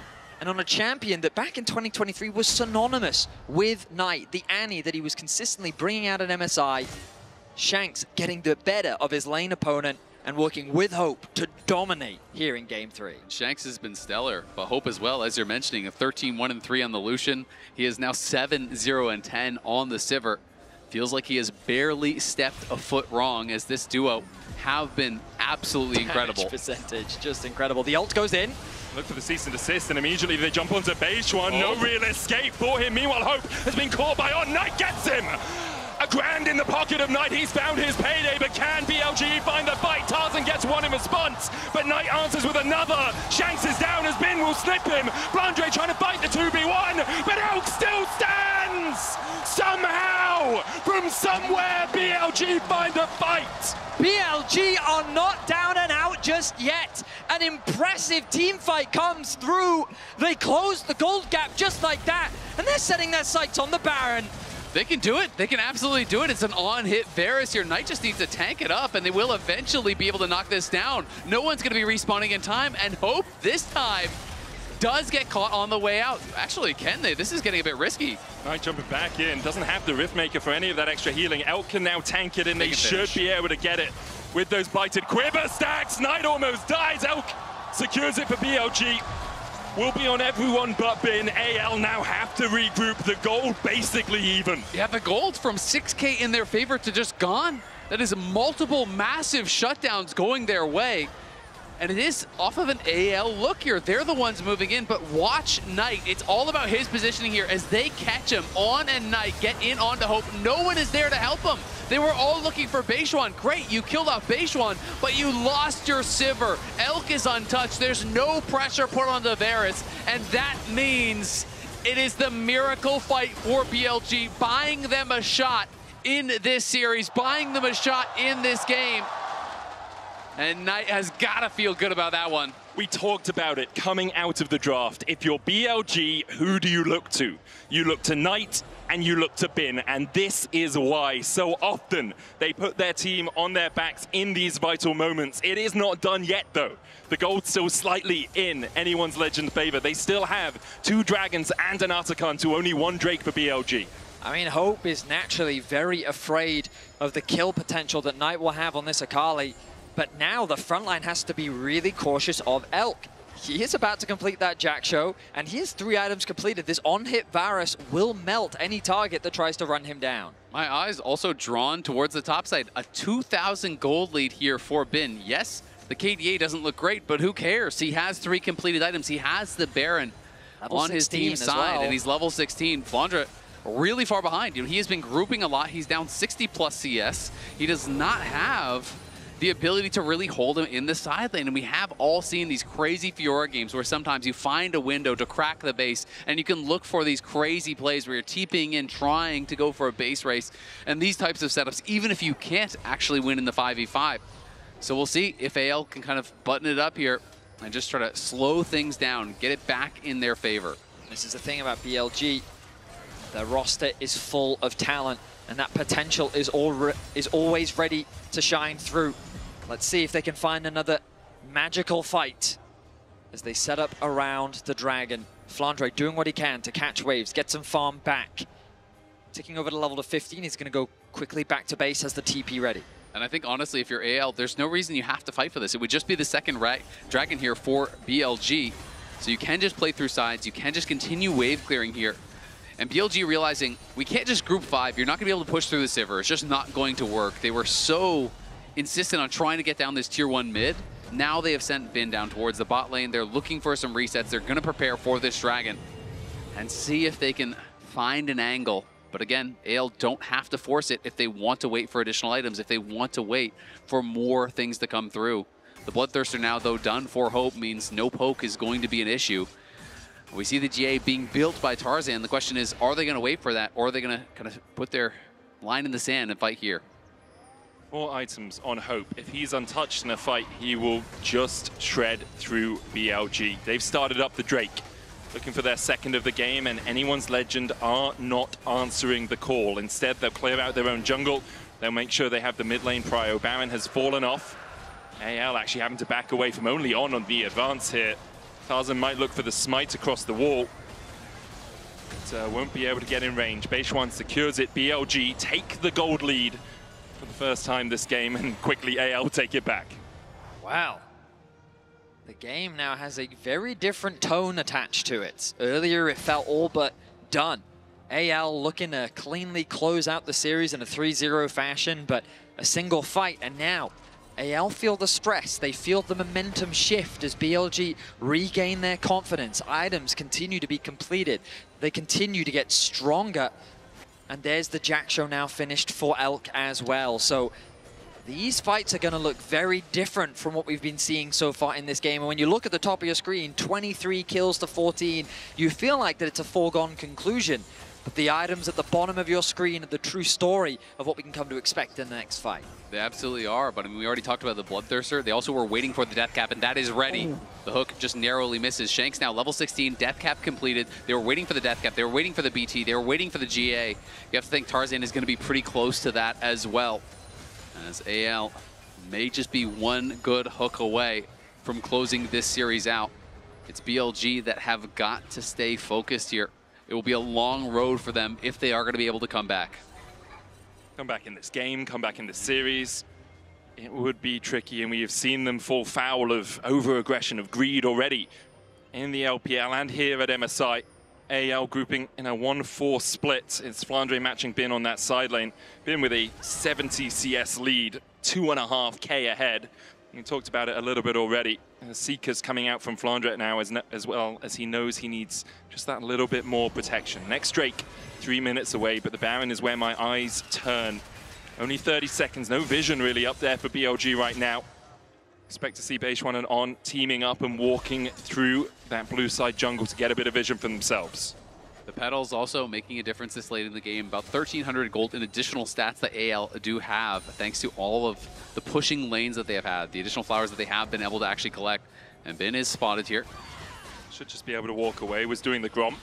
Bin spotting Tarzan early means there's no real risk of a Vault Breaker into cease and desist. You've got the riposte, you have enough tools at your disposal just to escape. There's the Guardian Angel you were talking about as AL finished on Tarzan. Seekers as well for Knight. Means that assassination potential all the more real. On has a Locket and a Mikhails on this Renata as well. Can be so powerful in a team fight. Mikhails obviously primarily for the stun coming out of Shanks. And a QSS for Hope.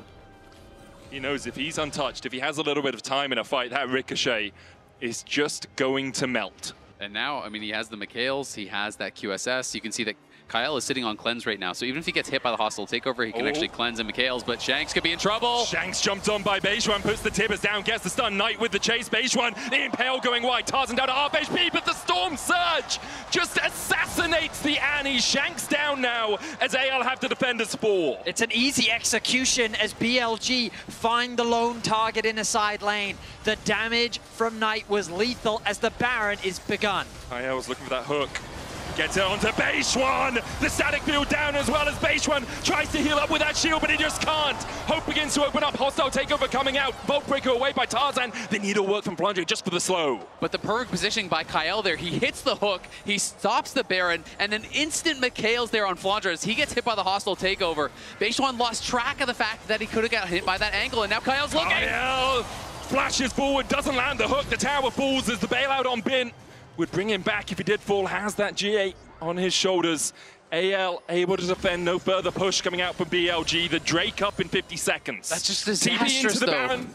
For BLG, losing your jungler there, exactly, because now they can start the counter Baron here. Beishwan just needed to stay on the other side of the Baron, not allow Kyle to get that angle, but now it is AL here on the Baron, and it's a TP coming in from Bin. They're looking to contest. It all comes down to this. You have to feel every hope and every wish for BLG to take it into the lower bracket finals. The arrows are landing. Kyle down to half HP. Knight pops a stopwatch, but he's basically got nothing. Still goes in with the perfect execution, manages to get a kill. The Baron over to Tarzan. On's going to get shot down. It's Bin and Knight, the last two standing. Tarzan with the GA will be resurrected. Shanks on the chase, the needles for the slow. Bin trying to get away with that lunge, but Shanks has the stun primed and ready. The blast cone from Bin. The Bolt Breaker from Tarzan riposted. The stun lands, but so does the disintegrate as Bin is being chased. Flandre skips and slashes forward, but Knight's gonna try!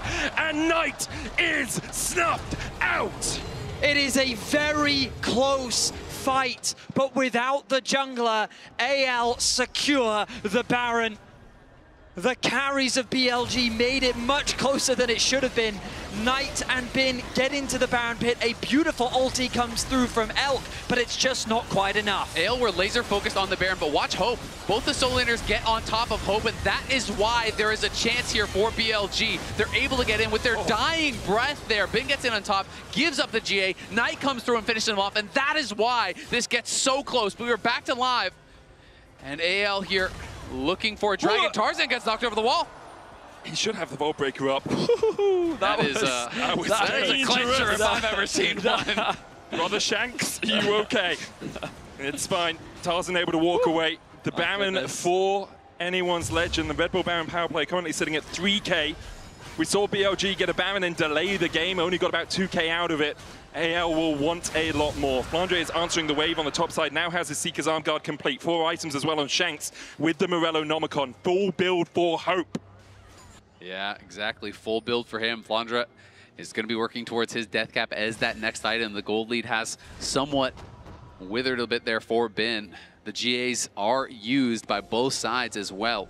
Tarzan won't have his, Bin will not have his. This fight is going to be explosive. And Knight critically doesn't have Zhonya's gold just yet. He used the Seekers. There we are. There, critically, has it now. AL with the Baron can begin their siege. BLG don't have the best wave clear. Elk is going to do what he can, but the ulti is popped by Hope. On the hunt is Hope. On the hunt for a lower bracket final against T1. On the hope to be the LPL's only representative left in MSI. For BLG, you need vision outside of your base. You need to be able to track Kyle on this Blitzcrank because his hooks have been hitting. I will say the vision coverage on these flanks is very strong from BLG. That controller doing a lot of work. Another hook goes wide from Kyle. Kyle is basing, but he has TP with the spellbook. Does cancel it now. See if he wants to go back for a reset. They're looking for Flandre. The challenge down onto Flandre. Immediately dashes in. Flandre will skip and slash across the wall. Hope trying to position well here. BLG will force Flandre down to half HP. He does have the TP to rejoin the fight. But BLG showing if they're given a second with that Gwen, she can be deleted. And that was incredibly bold there from Bin. Just went in, pops the ulti, gets Flandre down incredibly low. But he does survive. Bin again, just posturing. I mean, he is feeling so confident. He knows it's kind of up to him, and they are looking on the side here to try to chase down Hope. But with the ulti, should be able to outpace them. That's still a lot of pings. They're Knights still going. Lost a lot of HP. Yeah, I think this is way too deep. Kyle going to spot out that they are safe now to go back to base. It's looking to be an Elder game. At the very least, we're looking at one more Baron. 2 minutes. Both teams will farm as much as they can to get ready for the next fight. Full build on Elk. The gold really doesn't mean much. It all comes down to execution. And Elk now has a GA in there as well. He has the Jack shows, the GA, the Terminus resistances that are going to stack up. He is going to be tough to knock down, not to mention all of the protection there from on. So now, even with all of the damage that Shanks and Tarzan have, it's not a foregone conclusion that Elk dies if he gets caught. There's so much protection that you're going to have to punch through. Honestly, I feel like the way that this fight is going to go, AL have moved away from trying to dive, and instead they're all about peeling. Yeah. So every time, their goal is to stop Knight from getting anywhere near Hope. As long as Hope lives and can auto-attack, Ricochet should do the rest of the work. So it pretty much becomes protect the president right now, as AL will have to defend the siege from Knight and Bin, who will be looking to try and take out Hope in the fights. And when you're looking at a fight like that, it's so important to think about vision and to think about summoner spells. The exhaust, well highlighted there for Kyle, gives him that protection against the Knight. Do you need the wards on your flanks as well? We've seen Knight assassinate Hope at that first fight around the Baron because Hope did not know that Knight was there, and the rest of AL had chased onto the BLG backline. A well-timed exhaust has ruined the plans of many an assassin in League of Legends here. And that unsealed spellbook is going to pay dividends potentially in this last fight. I mean, Kyle finally has his second item. They've been spending so much gold on vision throughout this game, buying so many pink wards. The redemption is done. And we'll see if Hope wants to start changing out any of the items. He is. He sold something for the Lord Dominic's regards. QSS. Oh, Mikuro Scimitar. Scimitar. That's the Makes sense. The only real threat is a hostile takeover, chain of corruption, but you have Mikhail's. Yeah. So putting a lot of trust on Kyle and your spell shield, yep. Rightfully so. I feel like those are two trusty things. I mean, if you're going to put trust in a support in the LPL, I think Kyle probably the best one to do it in right now. Anyone's legend will try and get control over the Baron River. 40 minutes in. The Baron spawns 8 seconds, the third one of the game. Soul point for AL. Flandre is basing, and I assume he has his death cap. He is going to go back. We'll see if he does have the completion. There it is. That is a massive buy. We have to check in again on the fact that the GAs are now active and ready. There are 3 available here. Tarzan has 1, Bin has 1, Elk has 1. There's multiple Zhonyas as well. And the bailout from that Renata. Especially if Knight is diving in, the bailout just gives you that little extra damage. One more 5-point strike could be the difference between reviving and dying. The Drake up in 5 seconds time, AL on soul point, but not setting up around it at all. Bin could just solo it though. AL are very heavily committed towards the top side of the map, so we'll see if Bin wants to go over to it or if he's too worried about a potential engage here. He's gonna go. There's the on the hunt immediately. Bow breaker forward. There's a hook back as well. And On is down before he can pop the hostile takeover. AL will turn their eyes towards the Baron and BLG. Are you going to fight this? Base one and Knight stepping in. Elk there as well, but it looks like BLG will give up the Ghost, take the Drake, lose the Baron. Exactly. You know they're not going to fight it because Bin is on that dragon, soloing it down. They do not get Soul, but at least they deny Soul. Explosive engage there, finds the Renata. And now the question is, can you hold the line here against the Baron buff? Hope's ultimate comes off cooldown very quickly. And they're already making their way towards that top tower. AL with the Baron at their backs. Shanks going to answer mid-wave. This tower is not long for this world. An inhibitor soon to follow. BLG just going to funnel down mid, try and keep that wave as far away as possible. Shanks has the teleport, but isn't needed to join AL on this push. Now On back alive. It's going to be a 5v5 defense for the ages for BLG if they can somehow find a way to get back in this game, get back in this series. One fight away from going home. One fight away from perhaps once again making a name for themselves on the international stage. The only summoner missing is the flash from Tarzan here that he did spend in that pick. On didn't use anything, just accepted his fate there. And as a result, everyone else is fully ready to go. Kyle TP's back in, picks up a Warden's Mail. And we'll see, they're just trying to take over vision here in the enemy jungle and see if they can find one more pick. Feels like they might be playing for this bot tier 2, push the next wave, then move through that red side jungle with Flandre, who's already escorting the wave forward. We'll pick up these honey fruits, gobble them up, and top up his health bar. Bin is revealed on that top wave now, so now they are going to push in earnest. They know they have the extra man here. They're going to push very aggressively. There is a potential TP ward back behind Flandre, but it's Hope pushing mid lane now. And we saw how fast that top lane inhibitor tower went down. Bin is on the side, but this tower is getting quite low. 3 autos and it's down to half HP. The Chain of Corruption, a whisker away from finding Hope. He does, of course, still have that spell shield and the Mikhails. Flandre takes the tier 2 on the bottom side. BLG unable really to defend as Hope using the Bloodthirster shield will just tank up the tower. BLG not pulling the trigger yet. Have lost an inhibitor tower in mid. Flandre with double cannon minions down towards the bottom side. Bin almost assassinated. The hostile takeover coming out as well as Tarzan dashes in. The pull back onto base one, not the target AR would want, but with Tibbers joining the party, anyone's legend see the win in their eyes. BLG, they have to get back to base. They need to regenerate the health bars. The Nexus towers are all that stand left as the base falls apart. Bin goes in.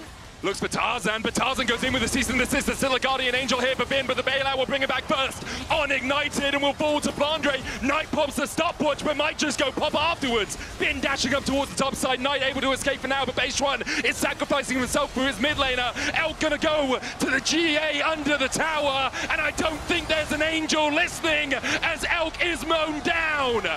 The LPL is conquered. The LCK awaits. Anyone's legend claim the 3-0. A dominant series here from AL. All you can say, these players, this team, they keep getting better. 3-2 in the upper bracket, 3-1 in the grand finals, 3-0 at MSI. This team is ramping up. And they're going to have to. A tough challenge does await them. If they want to win MSI, it will have to be through T1 and then through Gen G, who awaits the winner of that series in the grand finals. But they are looking like they are ready to give the LCK a run for their money. T1, the infamous LPL killers. A new challenger awaits. AL will go on to face them tomorrow. And again, we go back to the conversation we had earlier. Winning 3-0 makes a statement.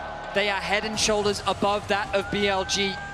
They are by far and away the best team from the LPL. And I am excited to see what they can do because there's not but one, but two LCK opponents ahead of them if they want to claim the MSI title. For BLG, obviously, commiserations. They'll be disappointed with how they performed here today at MSI, perhaps in general. But for a team that's gone through so much with the changing of coaching staff, with Beishuan coming in, with turmoil amongst the players, I think they can still hold their heads pretty high, making it to the top 4 here at MSI. And now their hopes hang, the region's hopes hang on anyone's legend. We heard from Knight himself before the series started that synergy was still something that they needed time to develop. They were able to achieve a lot in spring, and I'm excited for what they can do in the future. High expectations still sit on the shoulders of BLG. Absolutely. I mean, Hope, I just think, was stellar today. This guy was incredible, barely ever in the wrong spot, barely ever getting caught out, always putting out the maximum amount of damage. You put him in a position to carry, he is going to get the job done, and this is the bracket now. The match is set. T1 versus anyone's legend tomorrow is going to be explosive, and then I don't even care who wins there. Whoever plays against Genji, that match is going to be even better. It's a weekend of exceptional League of Legends as BLG take their bow, cheered on by the crowd here in Vancouver as they will travel home over the next few days. We've got some intense League of Legends coming up over the next 2 days. As opposed to the 7 best-of-5 game 5s that we've had so far at MSI. AL have already pushed Genji to 5 games. He's just hungry for more. And I'm excited to see what they can do. Yeah, we're joining Shox, Wendy, and Tarzan for the Verizon post-game interview. Tarzan 3-0. That is even better than in the LPL finals. So I have to ask, what made this match easier than those finals? 首先，恭喜你们获得今天比赛的胜利，非常干净利落的3-0。其实比你们上一次相遇决赛当中打的感觉比分还要更轻松一点。所以说，你觉得可能是为什么这一次好像赢得更加轻松一些呢？其实今天的比赛也其实很不容易了吧，但是我们就集中了吧，比对面。 Definitely, I treated this game as a tough one as well, but I think we just be more concentrated than our opponents, so that's the key. I see. Now, Tarzan, you are a very successful player in your own right, but that international trophy is missing from the cabinet. Can you tell me about your confidence in the guys you have around you and anyone's legend that this could be your tournament? 其实我们一直都知道，他赞选手是一个非常努力、非常优秀的一名选手，但是可能对于你来讲还缺少一座国际大赛的奖杯。所以说，也想问一下，和所有 AL 的队员们这么好的一帮兄弟们在一起，你有多大的自信，觉得这一次是你可以手握国际奖杯的机会呢？其实就感觉这次我们进入 MSI 嘛，然后我们跟 AL 其实是第一次国际赛，所以。 就已经感觉很有机会了吧？感觉。For this AL coming to MSI, this is our first international journey as a team, but I feel like we just been closer and closer to that final trophy. It looks like it. Now, of course, for the LPL, last year was a nightmare where T1 had to get rid of the LPL teams to get their World's Trophy. Now you have the chance to take them down, and you have to go through 2 Korean teams if you do want to win the trophy here. What can you say about the challenge ahead, about T1, about Genji, who are all standing in your way? 其实可能，特别是去年的世界赛上，像 T1 就像笼罩在 LPL 上空的梦魇一样，使我们最后离最后的冠军奖杯失之交臂。而这一次，如果你们想要在这次 MSI 上走到最后，你们需要越过 T1、越过 Genji 这2座高山，击败他们，你们才能够捧起最后属于你们的奖杯。所以说，能不能和我们分享一下，你怎么看待未来的这2场？同时，你怎么看待可能未来的挑战呢？ 其实明天打 T1 也是，他们也是很强的队友吧，但是我们也很有自信打他们吧。I must say, T1 is a super strong team, but at the same time, AL, we got enough confidence. Absolutely, we'll see it tomorrow. Now, there are a couple of players on those teams that you know very well, but I'll ask specifically about Doran on T1. Have you kept in contact at all now that you'll be on the other side tomorrow? 那 其实也知道你们和其他的队员也是比较的熟悉，但是特别是 T1 多兰选手，因为你们以前是老朋友嘛，所以说也想问一下，有没有可能和他有稍微聊一下？那这一次你们也将作为对手互相对决，什么样的一些感受？其实没什么吧，就希望跟他，然后就2边一起打出一个精彩的比赛吧。 So what I'm thinking for now is hopefully the 2 of us and also the 2 teams, we can really show you guys a very exciting best of 5 tomorrow together. We hope so. Tarzan, support for all of us in doing what we do is incredibly important, and I have heard that your family is here today. If you want to say anything to them as they saw your big victory here. 那其实也听说他战选手的家人也来到了现场. 사실 타잔 선수의 부모님도 평장에 오셨고 혹시 부모님들한테 하고 싶은 말씀 있으세요? 要不要对家人朋友们说一句? 일단 멀리서 와주셔서 감사하고 내일도 화이팅 할게요. So from a really far distance coming here to support you, I really appreciate that, and hopefully with all the support I received, I can just do better tomorrow. Wonderful. Thank you so much, Tarzan. Congratulations. 谢谢 감사합니다. Wendy Smurfing, as always, this is it from the MSI stage, and we'll see them again tomorrow.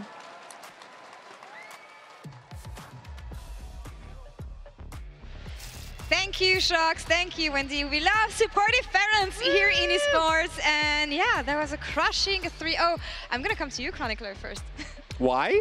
I don't know. I think you had I don't know what you're. Yeah. But yeah, I took a bit of a swing and a miss on that one.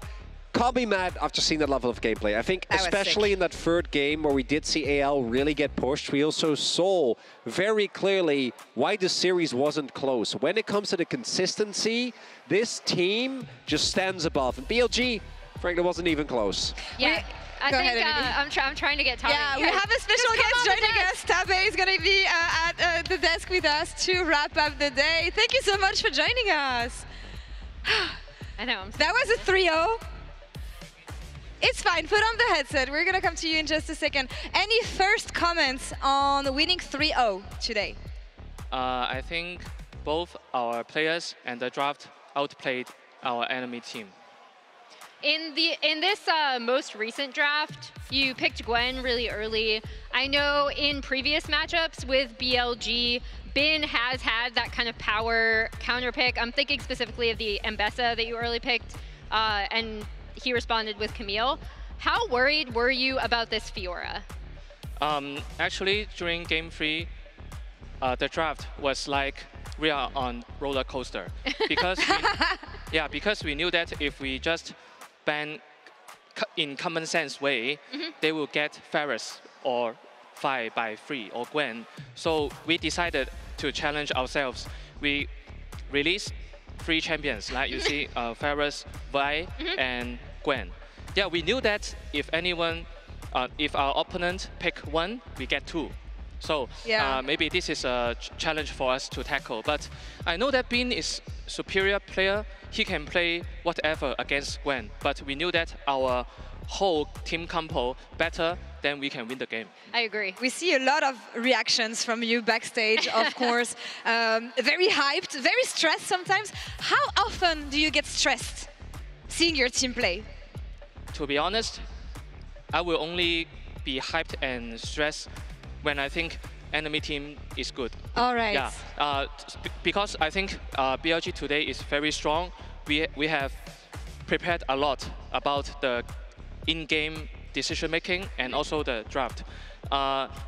Maybe if tomorrow we can win LCK, you guys can see me more excited.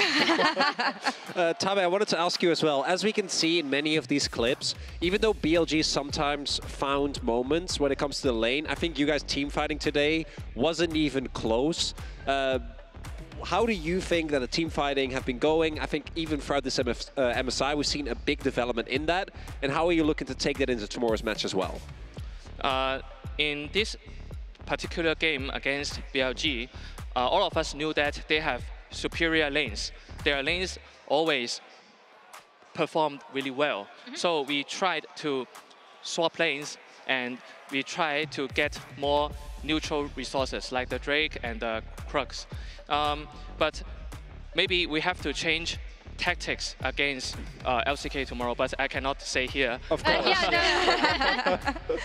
We actually have chosen Tarzan to be the Oppo player of the series. So anything you want to tell us about his performance, not only during this series, but the entire MSI, because when I interviewed him on stage, he was telling me that this is my responsibility. This team is my responsibility. I have to make sure that they're all going to perform well. Tarzan is a very cute, kind, and gentle person. When he first joined our team, I sensed that he has the leadership, which I mentioned in couple interviews already. But till now, when our enemy's level is higher and higher, not only him, all of us, the responsibility and the capability of securing challenges will be higher. But all the moments during our daily life and scrims, Tarzan is like the light in the harbor, you know? He will guide us to push our limits through the dark ocean, to let us like have a safe trip on the boat. Wow. So today he always helped us a lot during the drafts.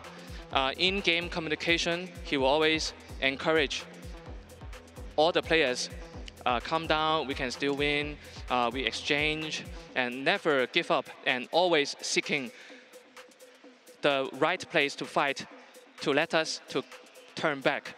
Especially in game 1, we are behind, right? And he always keep on communication. But the most important thing that I want to point out is he is really a leader, a captain, and the spirit of the team. I knew you were a great coach. I didn't know you were a poet as well. That Oh was my so God, good. that was great. Spitting facts beautifully. That was amazing. And the next challenge, of course, is going to be T1. And then after that, Genji. Now, I know you can't say too much. You don't want to say too much. But is there any takeaways that you have from the series that we've seen between T1 and Genji yesterday? What do you mean by takeaway? Anything that you understood from both teams. What is the highlights of that series for you when it comes to both teams? After our game lost against Genji, and we played against them before, right? And we saw the games yesterday. They play against T1, which was a very spectacular series. I think we have to move, how do I say, we have to evolve to that stage, then we can win enemy's team. But I think it is very hard for us, but we knew that it's hard, so I don't care. It's hard, you know? Everyone knows that in the world, LCK teams are very difficult to play against, but we will try. We'll try our best. And all the team, and Tarzan and me, we will just strive our best and to challenge. All right, perfect. No leaking strats. Let's stop here for this one. Last question for you, Tabe. I don't know if you heard, but, well, there's first a lot of people waiting for you here. And there were so many people cheering for you today. When you came off stage after every draft, when you came onto the stage at the end of the series, is there any message that you have to your English-speaking fans? Yes, I really heard that fans are cheering for me. Yeah, because I heard a lot of Tabe. I really wanted to turn my side and say thumbs up, yeah, and hi. Yeah, but you know, I was afraid to do this action because I'm afraid of losing too. So, but I am glad that fans are willing to come here to support our team. Thank you very much. Shout out to Tabe, Vancouver. Thank you all so much for your support. And thank you, Tabe, for joining us today. It was amazing having you. Best of luck for the challenge that you're going to have for the rest of the weekend. And that's all for us here. We're going to be back tomorrow with game start at 5 p.m. Pacific, 8 p.m. Eastern, and 2 a.m. CEST with T1 versus AL.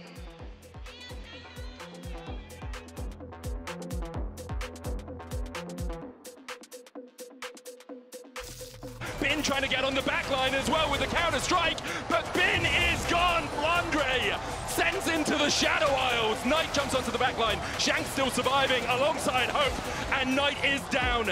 Elk is up, but he's the only one for his team right now as he tries to defend his Nexus, and AL won't give him a moment to breathe. Say the last rites for BLG. Blandre puts a shovel in his head and claims game 1.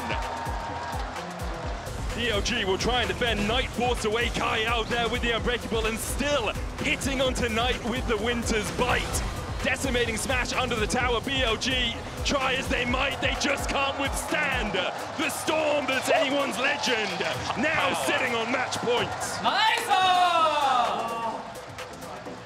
BLG BLG are going to collapse, though. Ishtal's impact will get Flandre into the wall. Hope hopping on the hunt to try and get Flandre out. There's a chain of corruption follow-up. TP coming in by Bin as they turn all their attention onto Flandre. Bin will take one, put into the bailout, but won't be able to be revived. And now the chase continues for anyone's legend. Bejuan running for the hills. Knight and Elk, can you escape the clutches of Tarzan? Good flash away, cease and desist. Available though for the buys. They continue to chase forward. Hope flashes in, and Tarzan lives.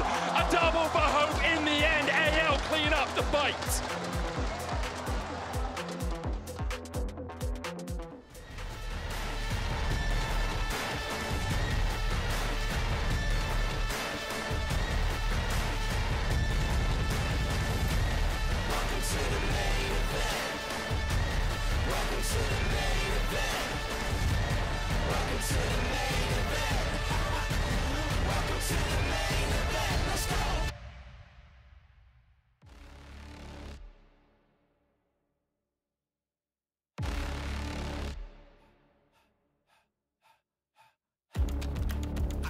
Earth shake, chaos around me. So many enemies, they all surround me. They out for blood and revenge, rising with killer intent.